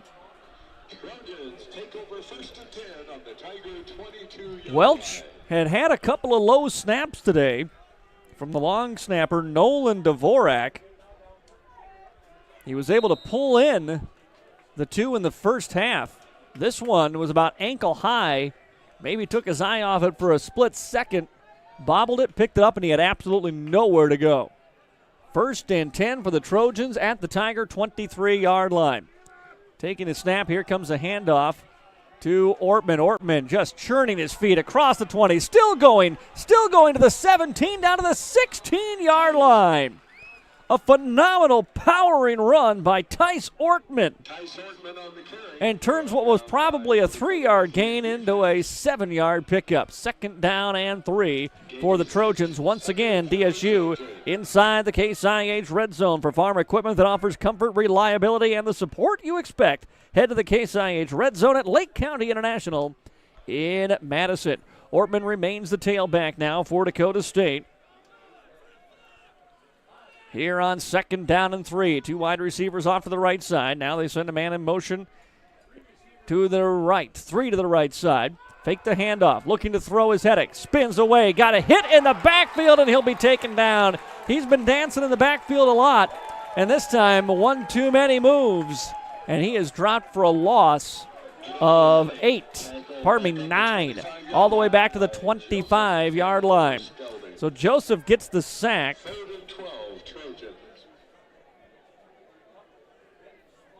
And it'll be now 3rd down and 12 here for the Trojans.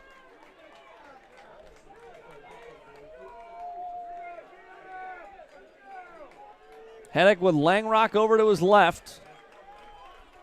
3 wide receivers right. Takes a snap, hands it off to Ortman. Ortman looking for room left side. Got room, breaks through, 15, 10, 5, touchdown, but a flag's down at the 15. So Ortman into the end zone for a touchdown for the moment, but a flag is down at the 15-yard line. And everybody's walking back. Ortman took the handoff, bounced it left, but this one is coming back. Offense number 51. Holding, going to be 10-yard called. penalty from the spot of the foul. Replay 3rd down. Taylor. That'll back Dakota State to a 3rd and 17 now. Ortman with what would have been the most explosive play of the game for either team. And now Dakota State, it will actually be 3rd and 14 as that infraction wasn't at the line. So 3rd and 14 here for DSU. Hedrick from the gun. Iverson to his left. He wants to throw. Fires his pass. Has it complete at the 20-yard line. Still on his feet into the 15, but just short of first down yardage. The pass is Maddox Klein. Or Keene, I should say. Maddox picks up 12 yards and brings up a 4th down and 2, and that'll bring Sauceda back out to kick. Sauceda 2 for 3 today, trying to knock another one through. Good snap. Hold is down. The kick is a line drive kick, and it is no good. So the Trojans get great field position but cannot capitalize. A costly penalty that wipes away a touchdown, a missed field goal. And now with 8:09 to go here in the third quarter, the Trojans give the ball back to Dakota Wesleyan. Gets it back very near where they turned it over on downs just a few minutes ago. On behalf of your friends and neighbors at First Premier, Well, penalties, we said it earlier in the first half, they've come at some inopportune times for both these teams. And that was certainly the case right there. Wiping away what would have been the Trojans' second touchdown of the ball game. Now the defense back out onto the field. We've got a whistle here before play gets back underway. Officials look like they want to change out the football here. Dakota State University and Dakota Wesleyan to start the 2024 season. The field house had been, Trojan Field had been the home for over half a century for Dakota State University.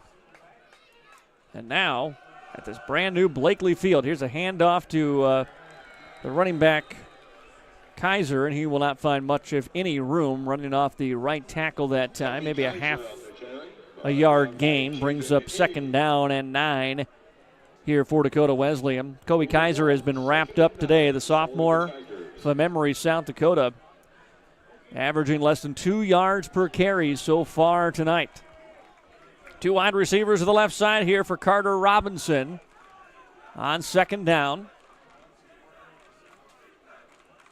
He takes a snap, looking to throw now, steps up and wants to run. Comes out to the 25, gets by a man to the 30, 35, down the sideline, 40, and he goes out of bounds at the 44-yard line.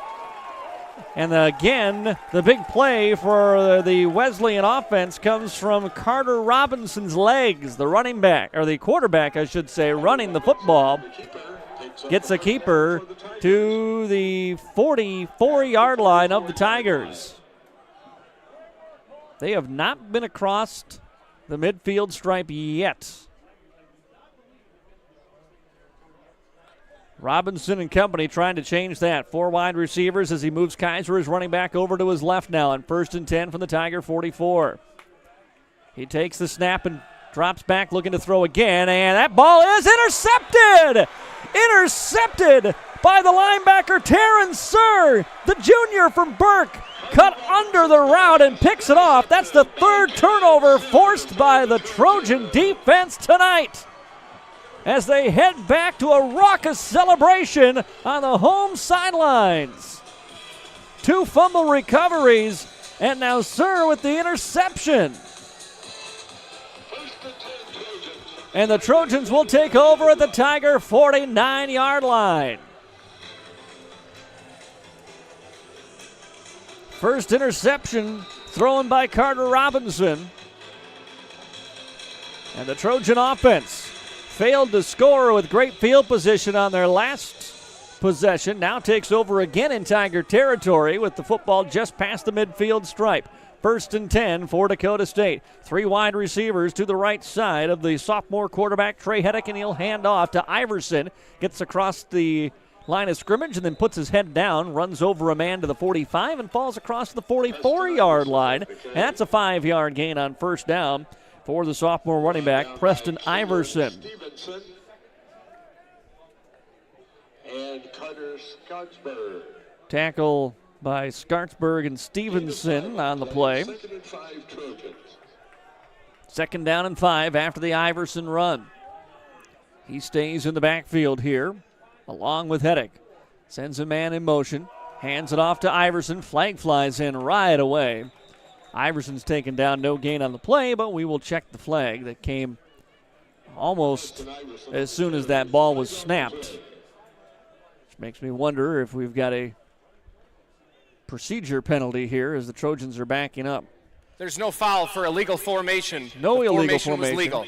They will pick that flag up. Well, if the Trojans needed a good luck charm, Al Bierschbach is in the broadcast booth. Let's see if he can get a touchdown on the board here for the Trojans, who are going to have a 3rd down and 5 after that run of no gain by Preston Iverson.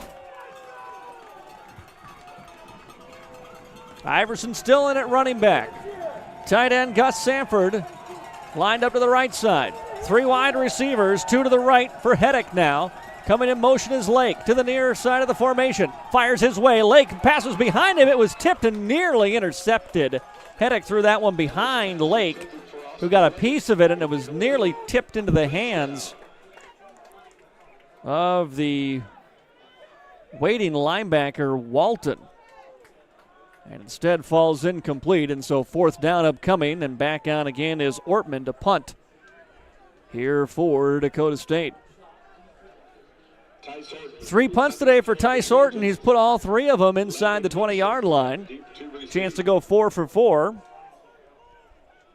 As Iverson back to receive for Dakota Wesleyan. Ortman takes a snap, hangs this one over to the right side. It's going to bounce at the 20 and go towards the end zone. They got to get on this one or it might go in. Trojans cover it up at the 1. That one got to the sideline, took a left turn, and Ortman and company slammed the brakes at about the half-yard line. Ortman keeps doing one better punt every time he comes out. That one didn't look great off his foot, but boy, did it get the job done. Tigers are going to have this one 1st and 10 at their own half-yard line. The nose of the football not even to the stripe. It's almost the back end of the football, almost right on the goal line. And what do they want to do here on this first down play? They are out of the shotgun for the quarterback, Robinson. Robinson takes the snap, rolls out looking to run, finds a little bit of room as he heads out to the 4-yard line. Maybe got to the 5 before he's taken down. Brugman was in there to make first contact with him. But a nice run. Gain of 4, 2nd and 6 for Dakota Wesleyan. To get a little breathing room there on a 4-yard gain to bring up 2nd down and 6. That was Kaiser, not Robinson. As Robinson was kind of pushing him from the back. They ran like a read option. He gave it to him and then just pushed him through. Hand off to Kaiser again here. Kaiser is hit in the backfield, gets out of it to the 5, now stretches forward near the 7-yard line, and he'll get a 2-yard gain on that run. So Kaiser, tough sledding out there for the 5'10", 214-pound sophomore, as he has had to put his head down and drive for every inch of yardage that he has gotten so far tonight. 3rd down coming up here for the Tigers now. It's going to be 3rd down and 4 with the ball at the 6. Tigers at their own 6-yard line, 3rd and 4. Fullback in the formation here. Kaiser is the deep back. Gets the handoff, looking for room on the sideline. Ran into his own man. He'll find nothing. He is taken down for a gain of a yard on the play. 3 runs by Kaiser, and that'll bring up 4th down and 2.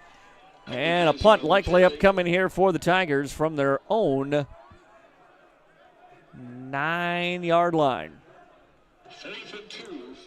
So Welch will come into punt. Lake goes back to return this one. He has not returned a punt yet. All fair catches so far. 4 fair catches in the first half. Welch, low snap was bobbled, and he was tackled on his last time back to punt. He takes a good snap here, steps up from his end zone. Oh, a short one, heading towards the near sideline. This one is going to barely get to the 25-yard line of the Tigers. That's going to be about a 16-yard punt. And a great field position again for Dakota State. I don't think 16 is too generous. That's a 14-yard punt.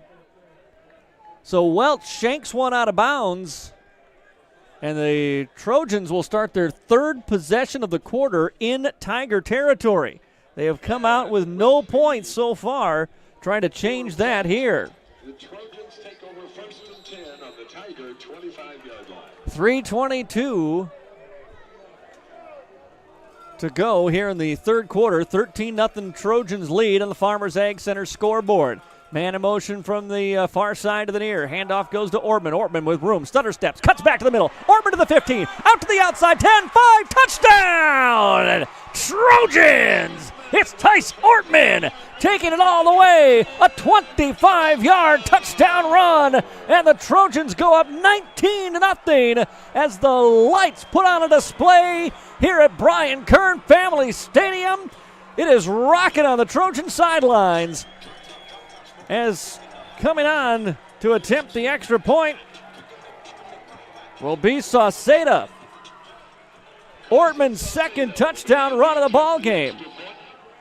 Sauceda 1 for 1 in the extra points, tries to go 2 for 2. The kick is up, and it is good.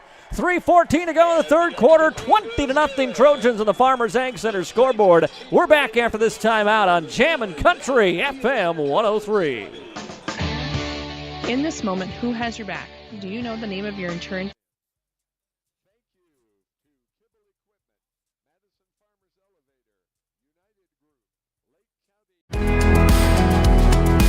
Heartland Energy is a future-focused name. It encompasses everything that we do and the core purpose of who Heartland is. Anybody can sell you electricity. It's the way our people help our communities grow and therefore have a purpose to that energy. We're constantly looking for different ways to serve our customers the best that we possibly can. We're community-owned and we exist to serve our communities.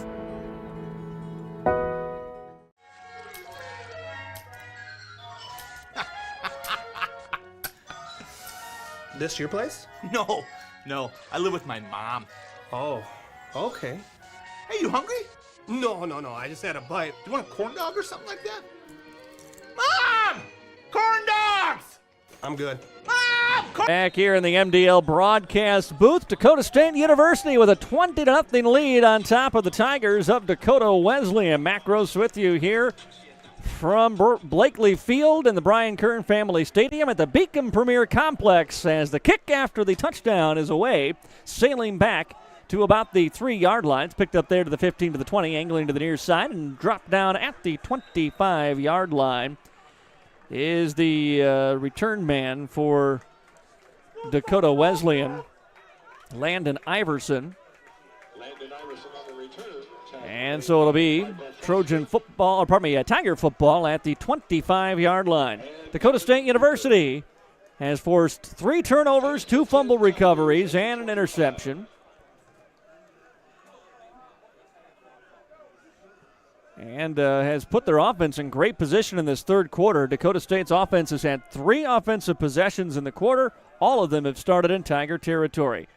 Robinson back out at quarterback on this first down run, which is up the middle on the handoff to Kaiser, and he gets a good burst across the 30-yard line. There is a flag down on the field near the line of scrimmage. It was an 8-yard run, but I do not know that this one is going to stand. 8-yard run by Kaiser, but they're walking this one back. And looking at the numbers there is the official to make sure he gets right when he calls this holding penalty out. Holding, offense number 82. 10-yard penalty from the previous spot. Replay first down. The 6'2" junior from Lake Andes, South Dakota. And that 10-yard penalty will make it a 1st and 20 now for Dakota Wesleyan. They have been living in the shadow of their own end zone this entire second half. 3 wide receivers to the right side for Robinson. Fakes the handoff, fires a little bubble screen out. Nothing doing there. Chopped down immediately was the receiver Holden. As Indon dropped him down was Terrence Sir. Sir had the interception earlier in this quarter, and he was right there on top of that one to get a limited gain on the plane of about 2 yards, 2nd down and 18. 4 wide receivers, 2 left and 2 right now for Dakota Wesleyan. Robinson sends a man in motion from the right side over to the left. He's going to hand it off. And a big hole for Kaiser. Kaiser through to the 30, 35. He's got first down yardage and inside Trojan territory for the first time tonight. Kobe Kaiser on the delayed handoff takes it across midfield for a first down and has the Tigers offense in business really for the first time tonight. Moses took him down, but not before the big gain gives it 1st and 10 from the Trojan 48-yard line. 3 wide receivers left side now for Robinson. Kaiser stays in the backfield with him. Robinson hands it off up the middle. This is Landon Iverson now. the backup running back, and he goes across the 45-yard line to the 44 of the Trojans. And a gain of 5, now caught at 4 on that first down run, brings up 2nd down and 6 as Trojans shuffling defensive linemen in and out here, trying to find an answer to this running game that's been going right up the middle on the last 3 plays.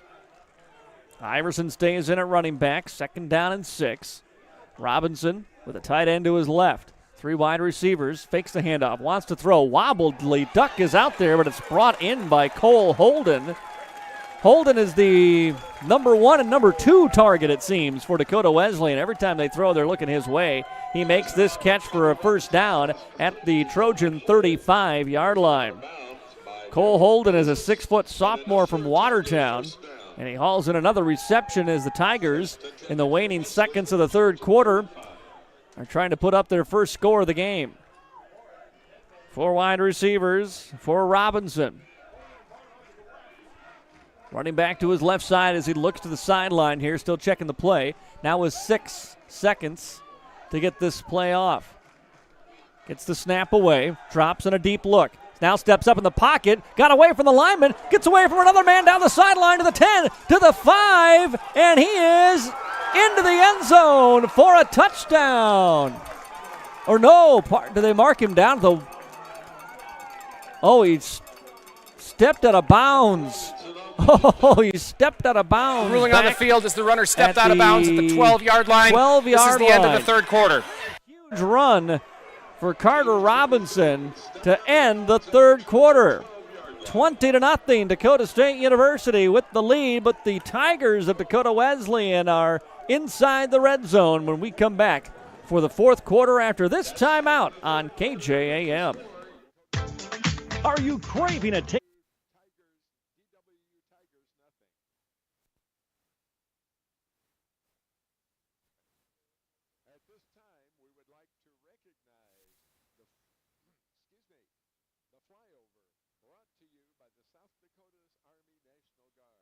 Our pilots tonight and crew were C2, Mike Nygaard, C4, Dustin Rickey, CW3, Kyle Bryant, CW2, Cody Smith, Staff Sergeant Sean Knutson, Master Sergeant Greg Holland, and Staff Sergeant Lydia Ruddershot.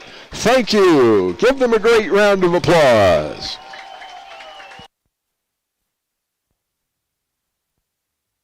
Energy is your trusted partner for reliable energy solutions. Learn more.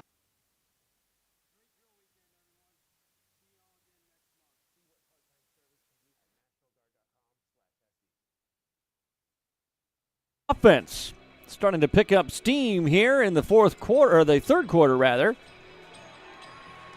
And they have it inside the red zone, trying to put their first score up on the Farmers Ag Center scoreboard. Members of the South Dakota Army National Guard out on the field and recognized here in between the third and fourth quarter. Empty backfield now for Carter Robinson on first down. It's 1st and 10 with the ball at the Trojan 12-yard line. He takes the snap and wants to throw. Pressure, steps up in the pocket. He is hit, gets away from it, hit again, and he'll be taken down near the line of scrimmage. He might have spun around 3 times for a gain of a yard, actually.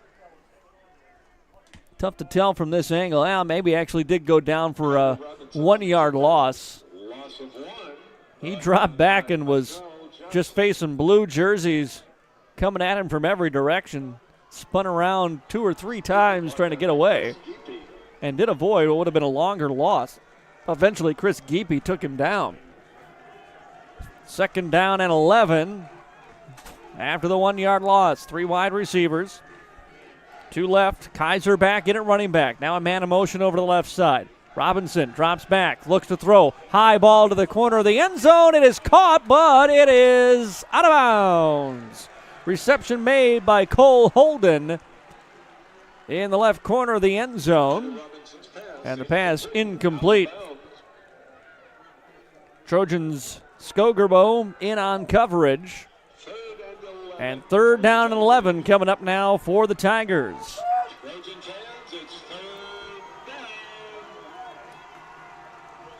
Dakota State sideline, and home fans coming to their feet. 3rd down and 11. Ball at the Trojan 13-yard line. Kaiser to the left of Robinson on 3rd and 11. He takes the snap. He looks straight down the middle, fires his pass. Incomplete. It was broken up and nearly intercepted by Caden Eng. He had it in his hands for a moment, and then it popped out and fell incomplete. Intended receiver was the tight end Nolan Dvorak. And coming out to attempt a field goal now for Dakota Wesleyan is going to be Jackson Patrick, the sophomore kicker. This will be a 30-yard field goal attempt from the right hash. Logan Sarek is the holder. Snap is good, kick is up, and Patrick's field goal attempt is good. And the Tigers are on the board with 13:57 to go, here in the fourth quarter of the Egg Bowl. 20-3, the Trojans with the lead as we pause for this timeout. We'll be back on Jammin' Country FM 103. Heartland Energy is a future-focused name. It encompasses everything that we do and the core purpose of who Heartland is. Anybody can sell you electricity. It's the way our people help our communities grow and therefore have a purpose to that energy. We're constantly looking for different ways to serve our customers the best that we possibly can. We're community-owned and we exist to serve our communities. First Premier Bank Free Plus Checking gives you the freedom to experience life, to enjoy the things you love, and to breeze through checkout lines with free mobile wallet features. Bank anywhere you want with online account opening and instant issue debit cards. Feel the freedom of no fees, no minimum balances, and no unpleasant surprises. First Premier Bank Free Plus Checking. Apply online or at any branch location. First Premier Bank, member FDIC.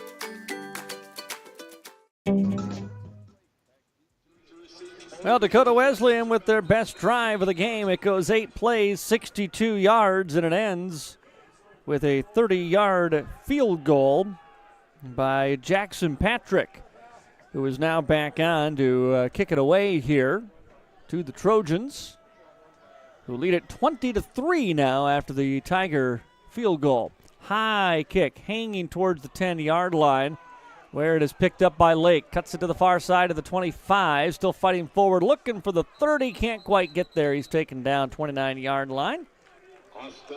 And Austin Lake with the return brings the Trojan offense back out onto the field. Trojans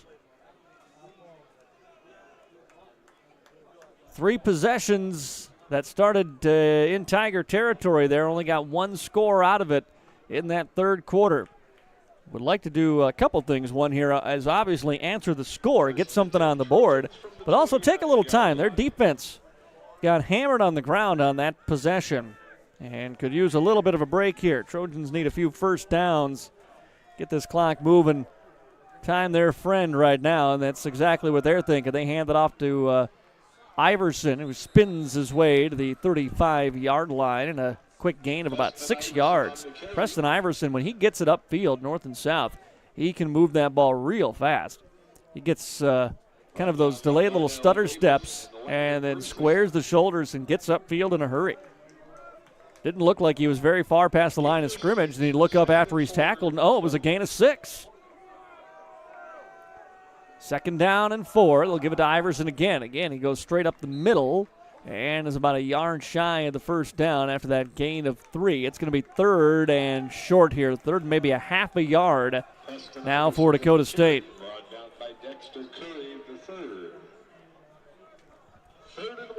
So Dakota State, 3rd and 1, and it is a short one now.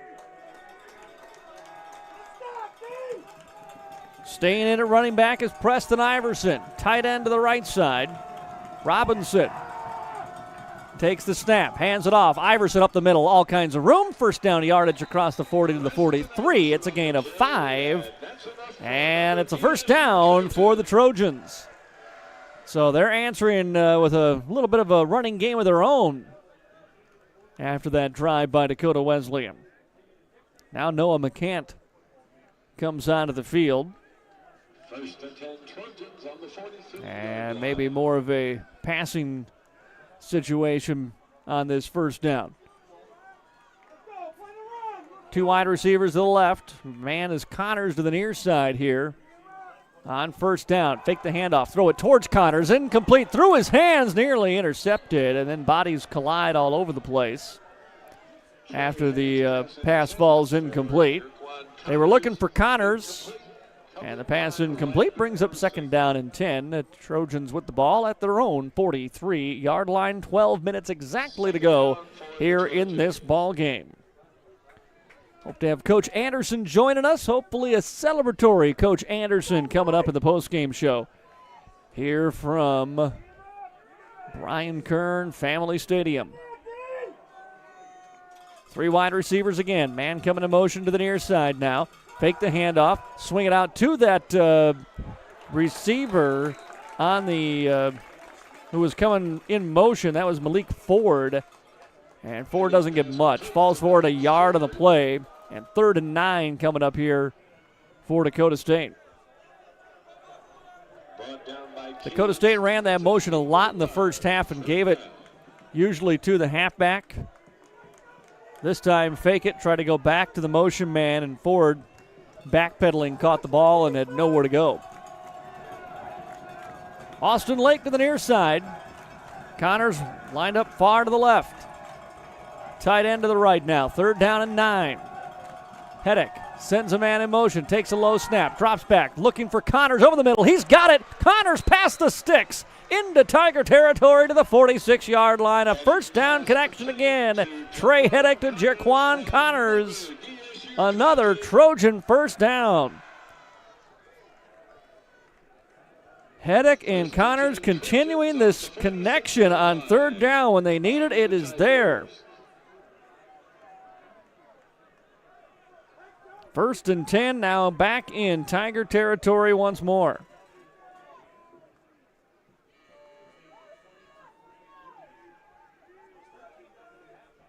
First and 10, handoff goes to Ortman. Ortman slides his way through the pile of linemen and straight up the middle.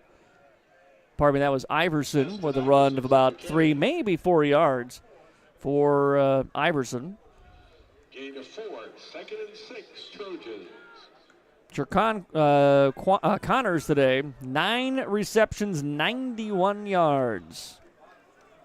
5 of those 9 receptions, first downs. And flag flies here before we get to the snap on 2nd down. Trojans are running personnel in and out. And might have had too many men in the huddle here. Legal substitution. That'll be a legal Offense. substitution on the Trojans. 12 players. 5-yard penalty. 2nd down. And that'll be up 2nd down and 11 now, so wipe away the 4-yard run. That penalty adds 5 yards to make it 2nd and 11. Still just in Tiger territory here with the ball at the 47-yard line of Dakota Wesleyan. 10 minutes and 1 second to go here in this 4th quarter. Trojans leading it 20-3 in the Farmers Ag Center scoreboard. 3 wide receivers set. Man coming in motion across the formation to the near side. Looking to go downfield is Hedek. Has a man. Caught. End zone. Touchdown. Malik Ford. 47-yard touchdown strike. Trey Hedek to Malik Ford. And the Trojans answer the field goal with a touchdown. 26-3, Dakota State.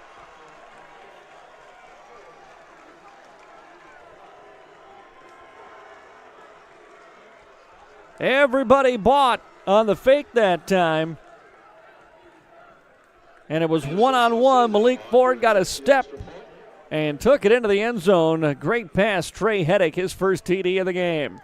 Extra point kick is up, and it is good. 9:26 to go here in the 4th quarter. It's the Trojans 27, the Tigers 3. And we're back after this timeout on Jammin' Country FM 103.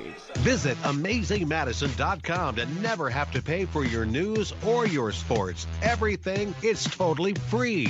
Receive up-to-date news coverage.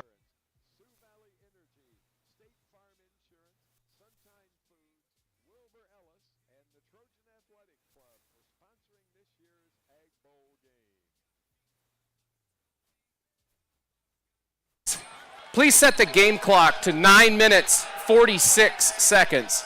9:46.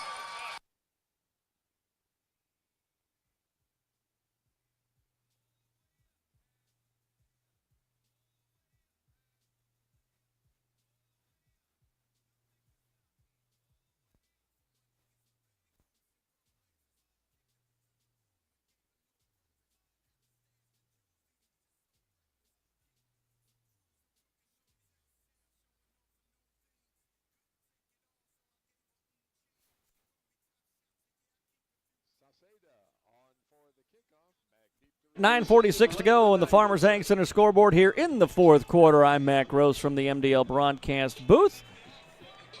As Sauceda back to kick it away for the Trojans,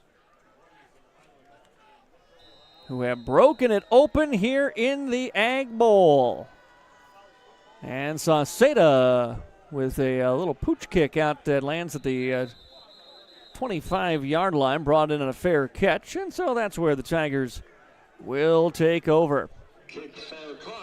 Dakota Wesleyan went down the field on the Trojans in that last possession, but came away with just the field goal. And field goals at this point, with 9:46 to go, are just not going to do them much good, down 27-3. They're going to need to get the offense rolling into the end zone and get it going quickly here. 3 wide receivers, 2 right, 1 to the left side for Carter Robinson.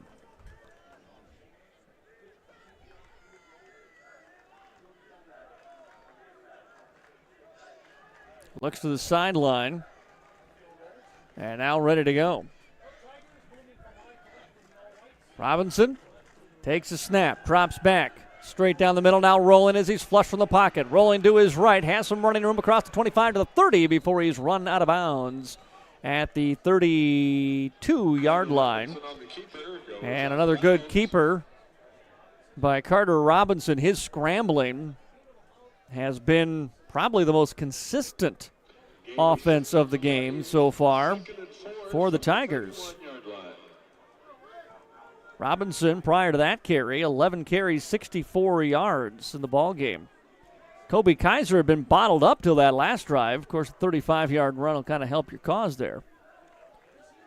2nd down and 4 now after the 6-yard scramble. Robinson drops back, again wants to throw, again is flush from the pocket to the right side. Now he does fire it down the field. Ball is tipped up in the air, and it's intercepted! Tipped and intercepted by Dakota State's Caden Eng. He almost had one earlier. He does pull one in here. It's the 4th turnover forced by the Trojans tonight. 2 picks, 2 fumble recoveries, and they are in business again in Tiger territory. 8:53 to go here in the 4th, and the Trojans are feeling it. Looking for win number 1 in game number 1 here at Blankley Field.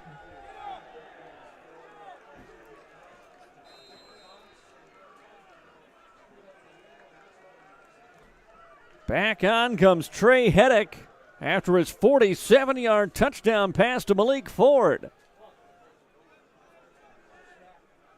And Heddick and company with 8:50 to go, trying to put this ball game away early here. Bobbled snap. Ortman was the running back, and the ball slipped out of the hands of Heddick. Not sure if he was going to hand it off to Ortman or not, but he falls on top of that one, taking no chances of a turnover, but does lose 4 yards on the play. Lake back in for Dakota State. 2nd down and 14 now for Dakota State. Ball just barely still in Tiger territory at the 49-yard line. Two wide receivers right, including Connors, who has been the hot hand today. Lake comes in motion, take the snap. They will fake the handoff to him, and keeping it up the middle is Hedrick, and he'll get those 5 yards back as he leans it back to the original line of scrimmage at the 45-yard line. And 3rd down and 10 coming up from there for Dakota State. Clock rolling under 8 minutes to go, and that's the most important thing right now for Dakota State, is to keep this clock rolling as much as they can.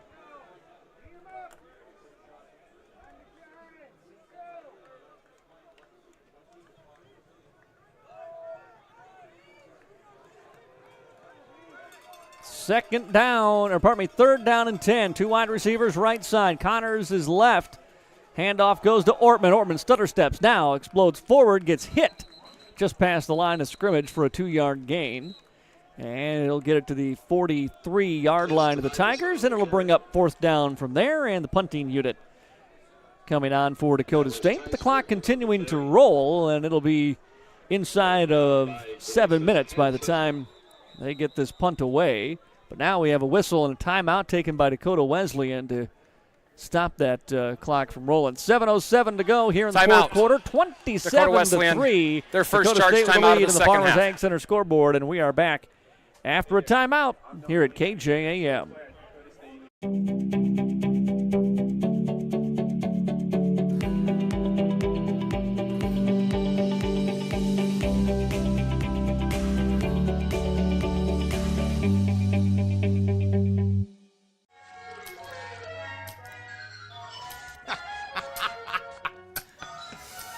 This your place? No. I live with my mom. Oh, okay. Hey, you hungry? No. I just had a bite. Do you want a corn dog or something like that? Dakota's Best, AM 1390 is your home for I'm good. Mom! Corn dogs! You never know what she's doing in there. He really needs to get a place of his own. At Madison Regional Health System, we're committed to providing quality health care close to home. Our healthcare. Watch the video stream at AmazingMadison.com. 7:07 to go. Here's the Trojans, and Tice Ortman will punt this one away on 4th down, and the punt is angled out to the left side. Fair catch called for and made at the 15-yard line, and another one inside the 20 for Ortman today. And somebody quick check, what is the record for punts inside the 20 in one game in Dakota State University history? He hasn't had a ton of punts in the game, but every single one of them has been inside the 20-yard line.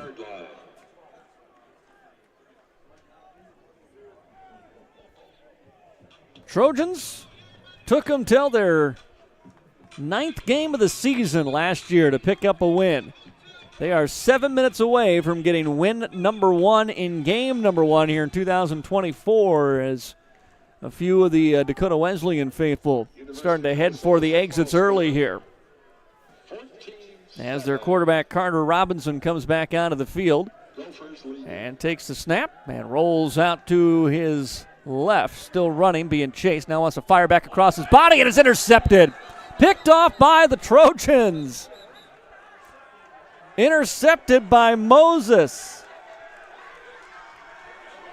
Picked off by Dakota State. Moses picked it off, and I think he actually took it away from one of his teammates. There were nothing but blue jerseys. Robinson, ill-advised pass, thrown across his body, rolling out to the left, threw it into traffic, and Moses comes away with the pick. Devin Moses, the junior cornerback, has had a couple of pass deflections, and now the interception to cap off his night. And DSU back out on offense with 6:50 to go. The 5th turnover forced by the Trojans tonight. 3 interceptions have all happened here in the second half after the 2 fumble recoveries in the first half. Hedrick back out on the field. Ortman is the running back. Man in motion, fake the handoff, looking to throw.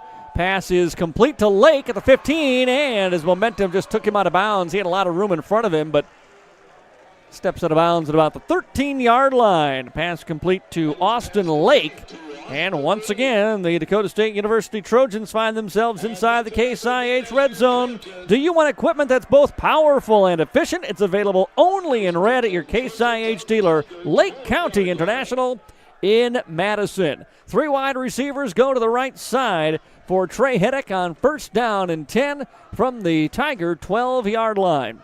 With Ortman and running back to his left. He sends Lake in motion, hands it off. Nope, keeps it himself. Cuts up the middle, gets to the 5, stretching for the 4, and he's taken down just shy of a first down. It'll be a 9-yard pickup by Trey Heddick on a first down run.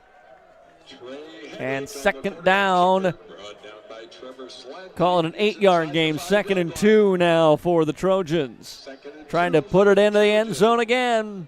Up 27-3 on their in-state rival, Dakota Wesleyan. Trying to put a big stamp on the Ag Bowl, bring the cup back to Madison, and put win number 1 on the board here at Brian Kern Family Stadium. Snap, handoff, Ortman, room left side, bangs his way into the end zone for a touchdown. Ties Ortman into the end zone again, and the Trojans go up 33-3 here at Blankley Field. 5:24 to go in the third quarter, and the Trojans all over Dakota Wesleyan. Back on for the field or extra point attempt, Sauceda. He's been perfect on extra points so far. Good snap. The kick is up, and the kick is good. 5:24 to go in the fourth. It's a 31-point lead for Dakota State. 34-3 in the Farmers Ag Center scoreboard. We're back after a timeout. This is Trojan football on Jammin' Country FM 103. Who is Dakota State University? We are dedicated, disciplined, determined. We are more than students, more than educators, more than alumni. We are Trojans.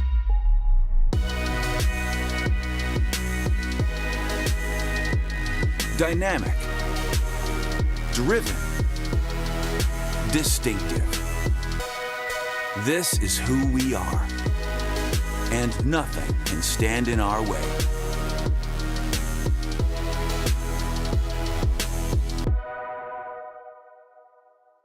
First Premier Bank Free Plus Checking gives you the freedom to experience life, to enjoy the things you love, and to breeze through checkout lines with free mobile wallet features.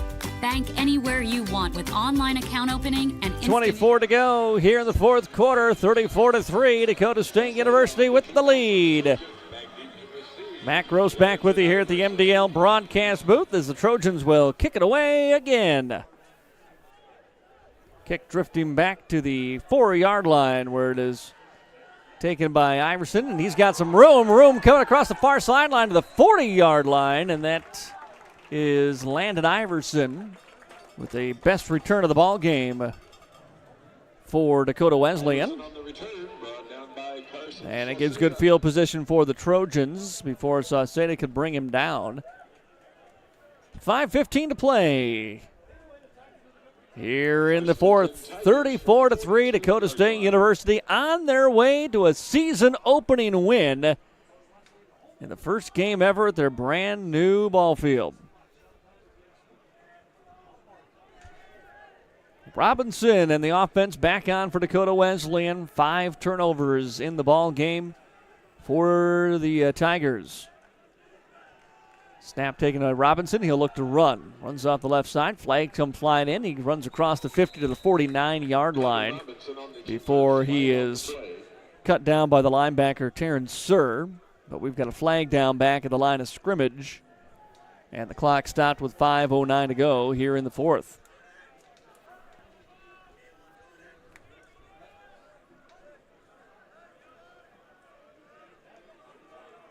College football's opening night across the country. Holding, offense number 64, 10-yard penalty from the spot of the foul. Replay first down. The Coyotes of University of South Dakota playing their first game of the season, and last I checked, we're out to a very good start up on Northern, 31-0. That was a while ago, so might even gotten better for USD from there. Well, after the penalty, it's 1st and 19, and a handoff up the middle is not going to find much running room. A yard, maybe 2 gain on the play before the running back Kaiser is swallowed up. Sorry, that was McDonald on the carry. As we're starting to see a few more subs for both teams get in here, under 5 minutes to go, and a 31-point Trojan lead. So 2nd down and 19 now after that holding penalty. Robinson, 2 wide receivers off to his left side here on 2nd down and long. Takes a snap, drops straight back, and fires a pass high in the air where it is caught near the sideline. Brought in by Preston Nedved for his first reception of the ball game. And that long pass is good for a 13-yard connection. And brings up 3rd down and 7 here for Dakota Wesleyan with the ball at their own 45-yard line. Under 4 to play in the Ag Bowl. 3 wide receivers to the right, 1 to the left side for Robinson now on 3rd and 7. Robinson takes a snap, looking to his right, rolling that way now wants to run, cuts it upfield, has the first down across midfield to the 45-40, still on his feet, 30, still on his feet, 25, and he's taken down from behind. Run down on the play by the defensive end, Caleb Dwyer, the junior from Sioux Falls, who led the team in both tackles for a loss and sacks last season. But it's a big run by Carter Robinson.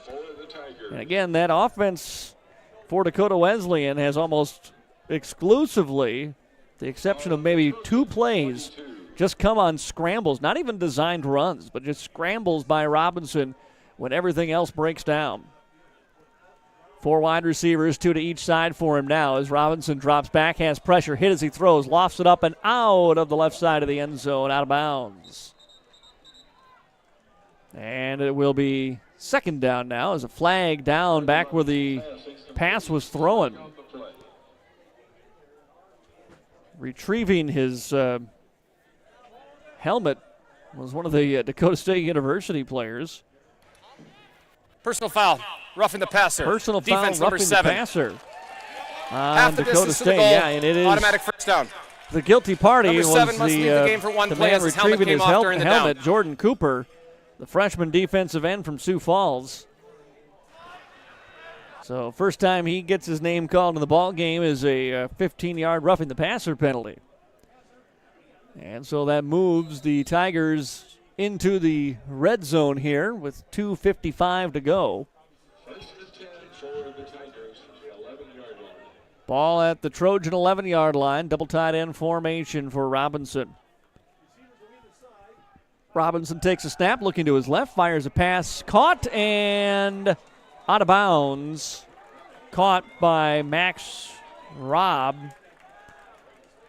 the junior slot receiver, and he is out of bounds at about the 3-yard line. Had to reach behind him there to pull that pass in, but he made the catch. And it's an 8-yard reception to bring up 2nd down and 2 now. From the Trojan 3, pass to the end zone, caught. No, it's incomplete. Dropped. Moses in on the coverage for Dakota State, as that one was dropped in the end zone. And brings up 3rd down now, 3rd and 2 from the Trojan 3. Trojans sprinting some players around defensively, as getting off the field as fast as he possibly could was Chambliss. Timeout. And a timeout taken by the Tigers, trying to get in the end zone with 2:24 to go here in the 4th quarter. We have a timeout. We pause as well. Back after this break on KJAM. First Premier Bank has deep roots in South Dakota. Our ag bankers are homegrown experts committed to helping you find the right financial solution for your operation. With extensive experience in the industry, First Premier offers flexible options and local decisions designed to help you today and for generations to come. Find a First Premier Ag Banker nearest you at firstpremier.com/ag. First Premier Bank, investing in your growth. Member FDIC. Heartland Energy is a future-focused name. It encompasses everything that we Kern Family Stadium. It's a 34-3 lead. Dakota State University has never trailed, got out to a 13-0 lead at halftime. And the defense kept setting the offense up in good position in this second half, and the offense has not disappointed. They have come through with the big plays, and now the defense just trying to keep Dakota Wesleyan out of the end zone here with 2:24 to go. 3rd down and 2 from the Trojan 3-yard line. Snap comes to Robinson. Blitz. He throws a fade up and incomplete. Robinson took a shot there as he got that pass away. Looking for Holden in the back corner of the end zone, but the pass was incomplete. The pressure was applied by Cole Paulson, a sophomore linebacker from Pipestone, who knocked Robinson down. And now 4th down and 2 from the Trojan 3. 2:20 to go here in this ball game. It's a 5-wide receiver set. Empty backfield. Watch the legs now of Carter Robinson with 5 wideouts. They're going to have to get pressure up the middle to get him moving and then try to contain him quickly. Here comes the pressure. He goes up the middle. They got him wrapped up. He will get nowhere, and it'll be a turnover on downs. The Trojan defense keeps the Tigers out of the end zone. With 2:14 to go here in the 4th quarter, offense back out onto the field for Dakota State, leading 34-3, and a chance to just salt this one away.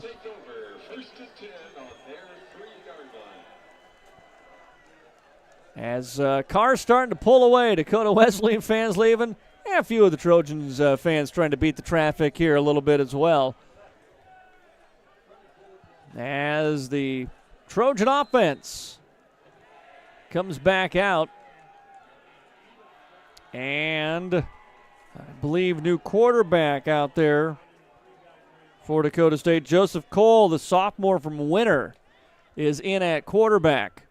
Cole takes a snap, hands off to his tailback. Lots of room out there for Iverson, who comes across the 10 and then is slammed down at the 13-yard line. Big hit that time by Jacob Markshausen. And we've got a This is the 2-minute timeout. 2-minute timeout. Game clock operator, please put 2 minutes on the clock. Thank you.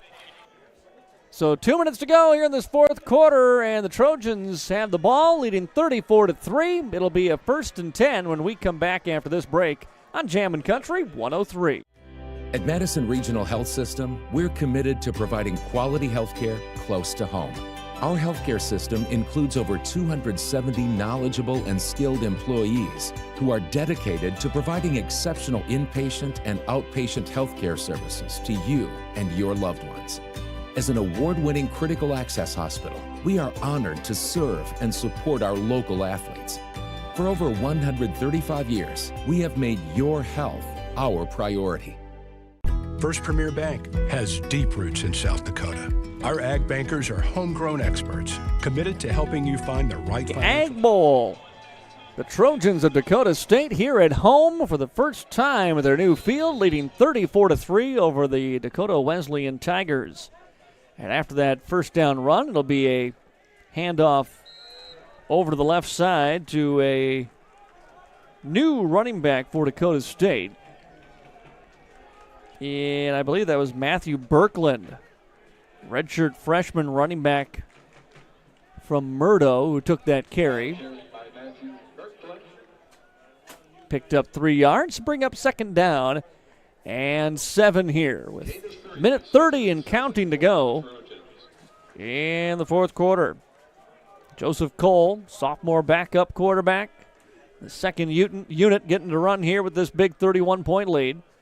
Takes a snap, hands off again to Birkland. Birkland straight up the middle, looks for the 20-yard line, and a gain of 2. And that'll bring up 3rd down and 5 now. And Dakota State will not have to snap this one until we are under a minute to go. So 3rd down and 5 for Dakota State. And probably expect one more handoff here to Matthew Birkland. 3rd down and 5. Cole out of the shotgun with the running back out in his right side. Tight end over to the left. He takes a snap, hands it off. Birkland bobbled it. Loose. Ball is on the turf, and now it's a scrum, and we'll see who's got this one.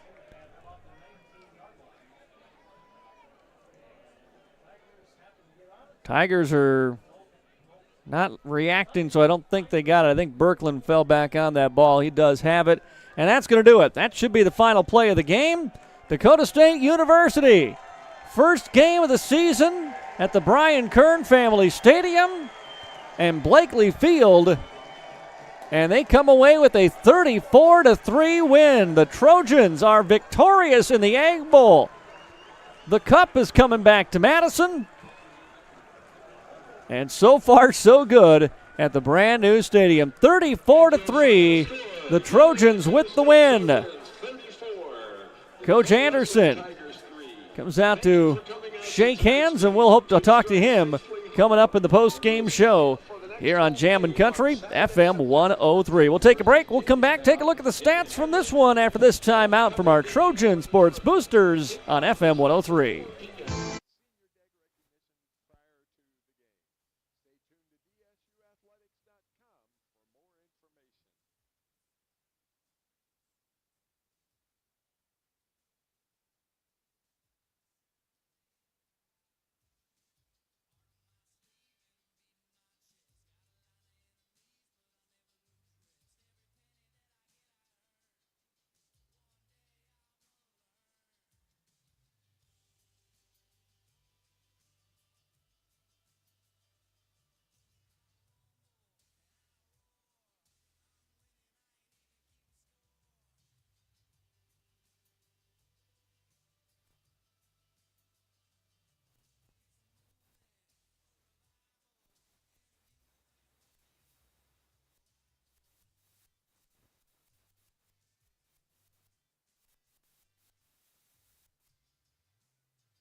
From your smartphone with the DQ app.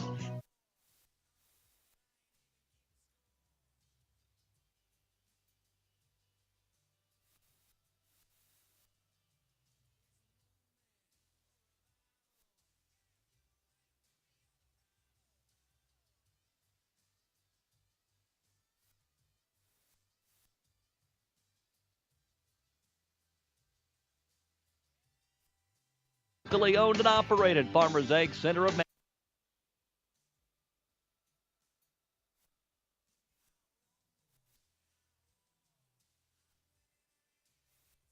someone, or maybe it's a gift to yourself for your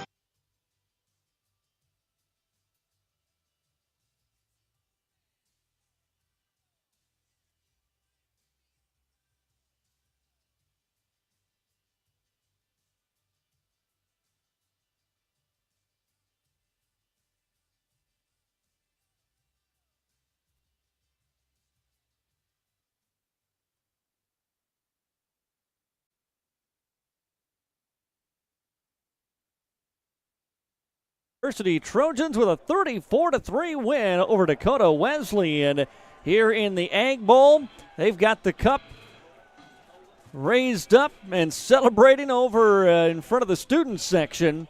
This first win of the season. Boy, the Trojan offense, they did enough to get the lead in that first half. They were good. They had 193 yards of offense in the first half. They finished this game with 365 yards of offense, which is, if you joined us in our pregame show, better than last year when the Trojans were averaging about 272 per game. They scored 10 points a game last season. They throw up a 34-point performance in this season opening win.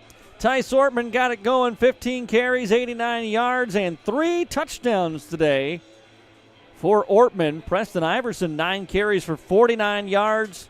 Trey Heddick at QB, 9 carries for 24 today, but boy, he did his work through the air. 19 of 34 passing, 194 yards and a touchdown. Most of the damage to Jerquan Connors, who went 9 catches, 91 yards. The one touchdown was the 47-yarder to Malik Ford, who had 2 catches, 1 for 1 yard and 1 for a 47-yard touchdown. Malik was the feast or famine with his 2 catches in the ball game today. Noah McCant, 3 catches, 14 yards for Dakota State in the ball game. DSU 171 on the ground, 194 through the air today. No turnovers for Dakota State. Same could not be said for Dakota Wesleyan. The Trojans forced 2 fumbles and recovered both of them in the first half.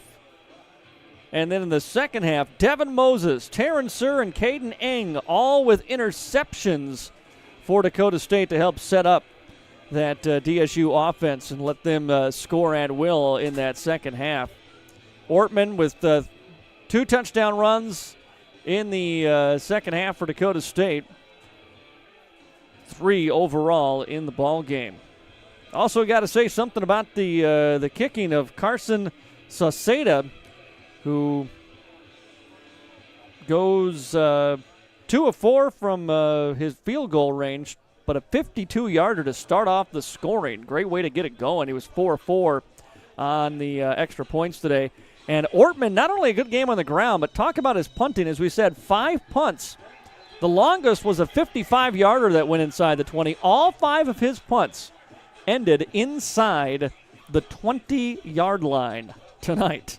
Phenomenal job by Ortman punting today. Special teams pretty sharp overall. 1 field goal that I think was blocked on an attempt from Sauceda, and then the one that he pulled a little bit there at the end, but he ends up going 2 of 4 from those, 4 of 4 on the extra points.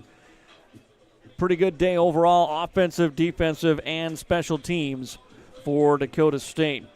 As long as we're looking at the stats, let's check out the defensive stats for you in this one. Leading the way defensively for Dakota State, Terrence Sir. Boy, he had 8 tackles today, 2 of them for a loss, plus the interception. Chris Geepy, 6 tackles, 3 for a loss, and the only sack of the ball game as well. Other leading tacklers, Jay Skogerbo had 5. Brooks Jansen had 4. Skogerbo also with a tackle for a loss and a pass defended. Devin Moses, 4 tackles, 2 pass breakups, and an interception today for the Dakota State University defense, as DSU picks up the win in the season opener. Couldn't ask for just a better week here. You open up the field on Tuesday with the big concert. Weather was perfect for that, perfect for the game here today as well, as the Trojan student section is out on the field celebrating this win. We're going to take another timeout and look to hear from Coach Josh Anderson coming up for you shortly, if he can make his way through. No guarantee that he makes his way through the sea of people that want to talk to him tonight, but hoping to get him up here in the MDL broadcast booth. We'll take a timeout. Be back with more of the postgame show next on FM 103. In this moment, who has your back? Do you know the name of your insurance agent? Does your agent know your name? Or would you call a 1-800 number that connects you with who? Another state? Another country? Get a local independent insurance agent with Auto Owners Insurance. Someone you can call when bad stuff happens. In this moment, get an agent who will protect you in that moment. Visit Cundert Williams Insurance in Madison today. Are you craving a taste sensation that'll knock your socks off? Stop into the all-new Go-Go Burritos in Madison. Check out Go-Go Burritos dinner specials like a torta and tots for $11.99 every Wednesday, a family meal special every Thursday night, and buy 3 tacos, get 1 free every Friday night. There's options for everyone, so bring the family for a weeknight